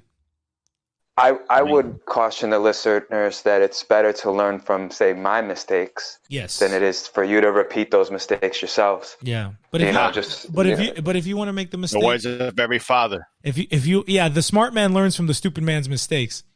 But if you want to learn those lessons on your own, little brother, that's all good, man. Go ahead, scuff your knees, bro. You'll come back and be like, "Damn, bro, you were right." But gentlemen, I have to stress the importance of asking for assistance with this. Yeah, I think so. Mm-hmm. Because if you go at it yourself, you might be successful for a little bit, but eventually he's going to get you, bro. He's smarter than you are. He's wittier than you are. You have to ask for help. Been around longer, taco, exactamente. You have to ask for help. And I'll give you some anecdotal, perhaps like a testimony. Yeah. And I have, unfortunately fallen from the rosary devotion that I had for a while. But I tell you, bro, I was to the point where I would walk out to the streets, and what in the past would be like, diablo, mira esa minifalda con ese culo, like, it would be, that turned into vomit. Like, I would be like, oh, like, I don't want to look at it. And even I was questioning myself, but what's going on? Like, why are you feeling nauseous? Why are you feeling nauseous? I know we're not trying to get down, but why are you feeling nauseous? And it's grace, bro. You need grace. It's grace. Amen. You need it, man. You need it. Yeah. I have something similar to that where, like, I used to be like always constantly looking at the women that would pass by or like turn my head. And I don't do that anymore because of the fact that, I've controlled that urge. I control the images I see. I don't have that stuff in my head. And I've been praying for God's grace and asking, Jesus to give me the strength. Yeah. Yeah. To give me the strength to it takes a miracle to control myself. Yeah. Yeah. I see it. Right. I see it now when I see a woman with those tight pants that, get up in the butt cheeks. I see it for what it is. I mean, you're a fucking it's so corny. You're a fucking bitch. First off, because what you're doing as a woman is you're strong arming me. If I went to a woman and imposed myself on her and grabbed her because I'm physically stronger than her and imposed my will on her, I'd be a fucking rapist, correct? But when a woman is doing that in her feminine way, which is by being seductive, it's suddenly okay. It's like, no, you're being an evil fucking cunt. You're casting spells with your ass, looking for attention from men, so you can feel you're a little vampire. You're sucking masculine energy from men. You know what? You know what the funny part is, Noel? Que I feel like back in the day, that was a privilege, quote unquote, para mujeres that had the body to do it. But nowadays, it's all of them, bro. Like, it's all of them. Yeah, I guess they're helping. I'm not us. saying that's better, but no, it is because they're helping us just reject it as a whole. Because these bitches is disgusting. That's a good take. Like, that's a good take. I don't even want to turn around. And here's the other thing. Now you don't want to turn around and look because you don't know if that's a dude 2 years ago. Now these dudes looking better than these bitches. These hoes, dog. No. Christ said, if your eye makes you sin, fucking yank your eyeball out, G. Yank it out, bro. Yank it out. So let's bring it back.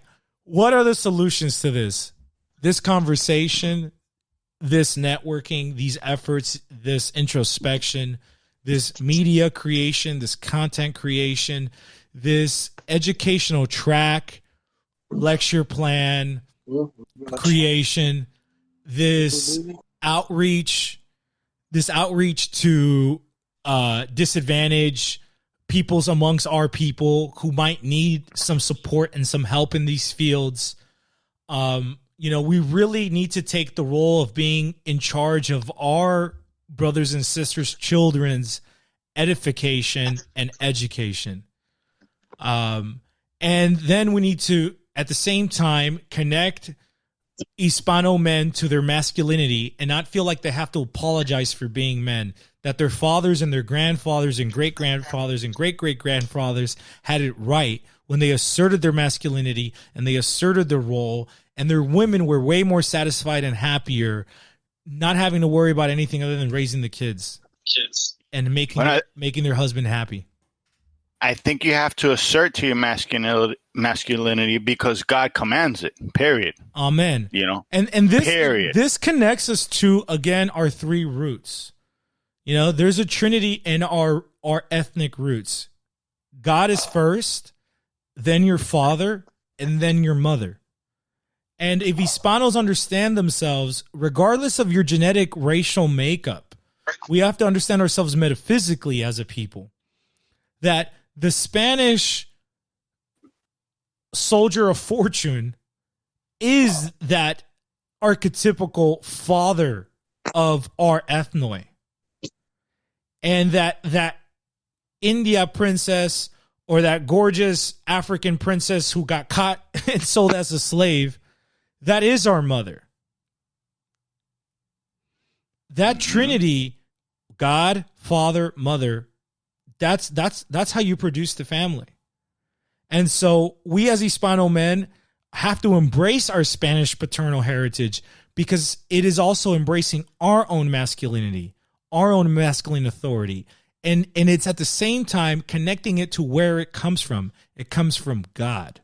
It doesn't come from the force or the muscle, the skeletal structure of my body that makes me stronger than women. It's God gave me these muscles and the skeletal structure to be a steward and a protector of this woman, not to be her abuser. Right. Just how Christ died for the church, you're to die for your wife. Amen.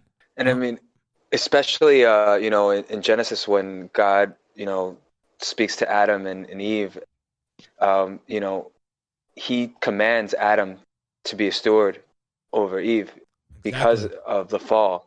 And that's what we live. We live post the fall, like after the fall. We're all children of Eve and Adam. So, it's our duty. God, like literally, like Inquisidor said, God does command it. Actually, this whole effeminizing men is against God's commandment. It is the serpent taking control through Eve.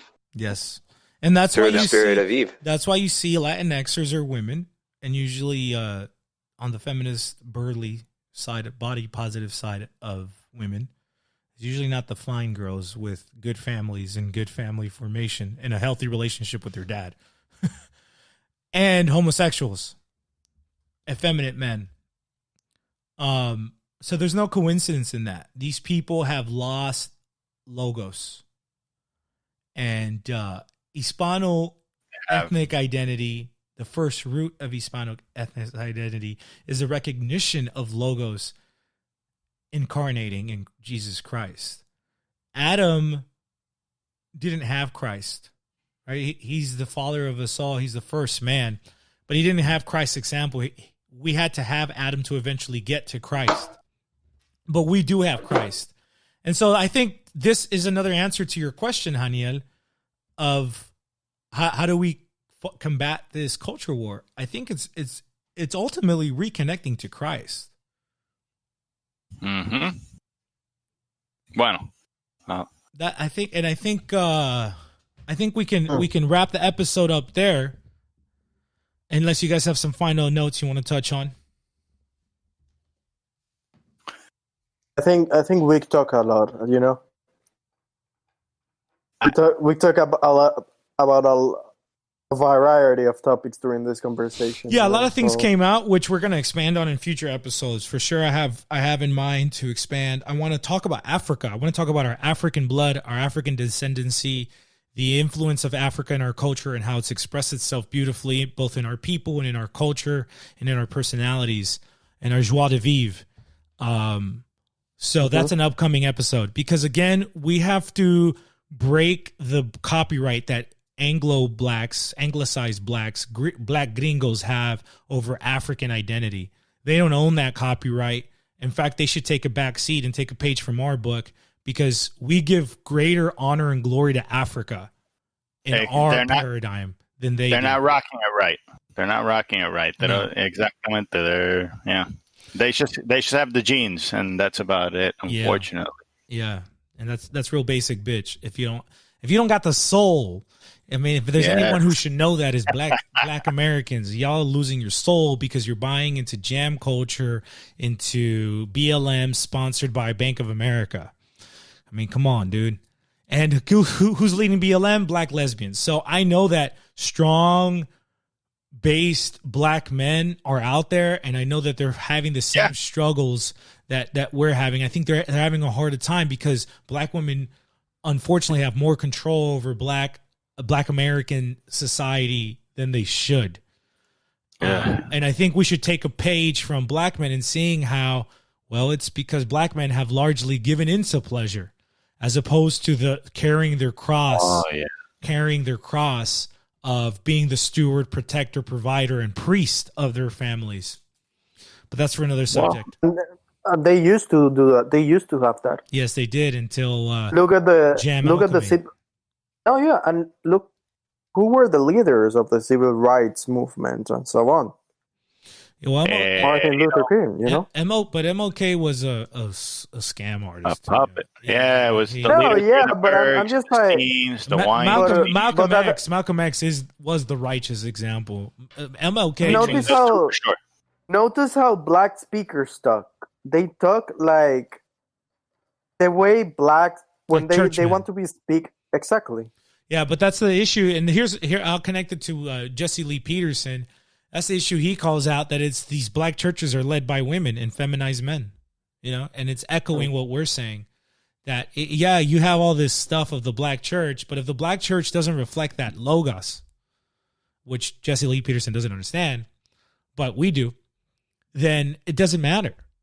The churches need to reflect, like, for example, we have Catholic churches, right? And the women are up there reading the Bible. I thought women weren't supposed to be speaking in church. And the women are out there putting the Eucharist in the laity's mouth. You know what I'm saying? You know, if the black church is a man-made church and it's not apostolic, meaning not Roman Catholic or Eastern Orthodox, then it's set up for failure. It's it's just a matter of time. That's for sure. And the sad part is that we're seeing in the Catholic and Orthodox churches today the same thing, that Protestantization. So it shows you, like, if it's not of the Spirit, if it's just a cultural habit that you go to church every Sunday, but you don't understand it at a spiritual level, if you don't live it, if you're not living that practice, because it's a practice. It's not a religion you bubble in on a form. It's a spiritual practice, right? Which is you don't asking have for help. You don't have to be an expert on the religion. You don't have to read all the encyclicals. No, you don't. No, you don't. And I haven't. Yeah, exactly. I haven't bothered. You can just look at the frescoes. But you have to understand core concepts. You have to understand the core concepts. Anyways, you guys, I'm ready to land it here. That was a great show. Thank you, everybody, for listening. And thank you guys for participating. Cheers.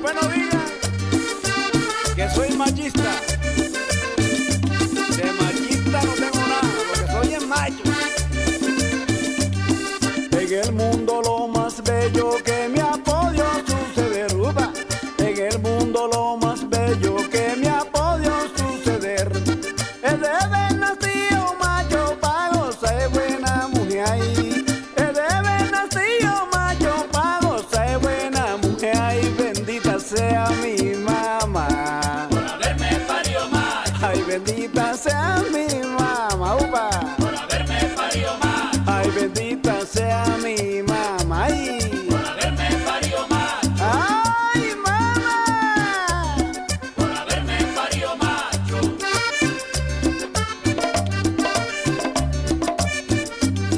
Las mujeres son mi alma, por ella yo me emborracho. Las mujeres son mi alma, por ella yo me emborracho. Que Dios bendiga a mi mamá por verme parido macho. Que Dios bendiga a mi mamá por verme parido macho. Ay, bendita sea mi mamá. Ay, por haberme parido macho. Ay, bendita sea mi mamá. Por haberme parido macho. Ay, bendita sea mi mamá. Ay, por haberme parido macho. Ay, mamá, qué cosa sabrosa. Anda. Por haberme parido macho. Hay un macho, dice él, pues, en Nueva York. Polito Vega. ¡Guau, guau! Jorge Mesa. Mucho sabor. Lucho Campillo. ¡Upa!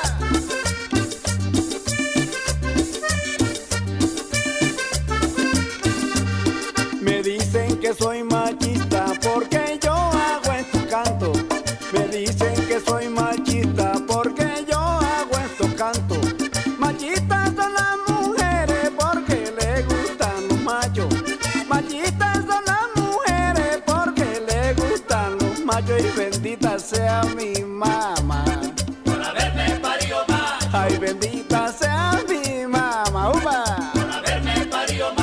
Ay, bendita sea mi mamá. Por haberme parido macho. Ay, mamá. Upa. Por haberme parido macho.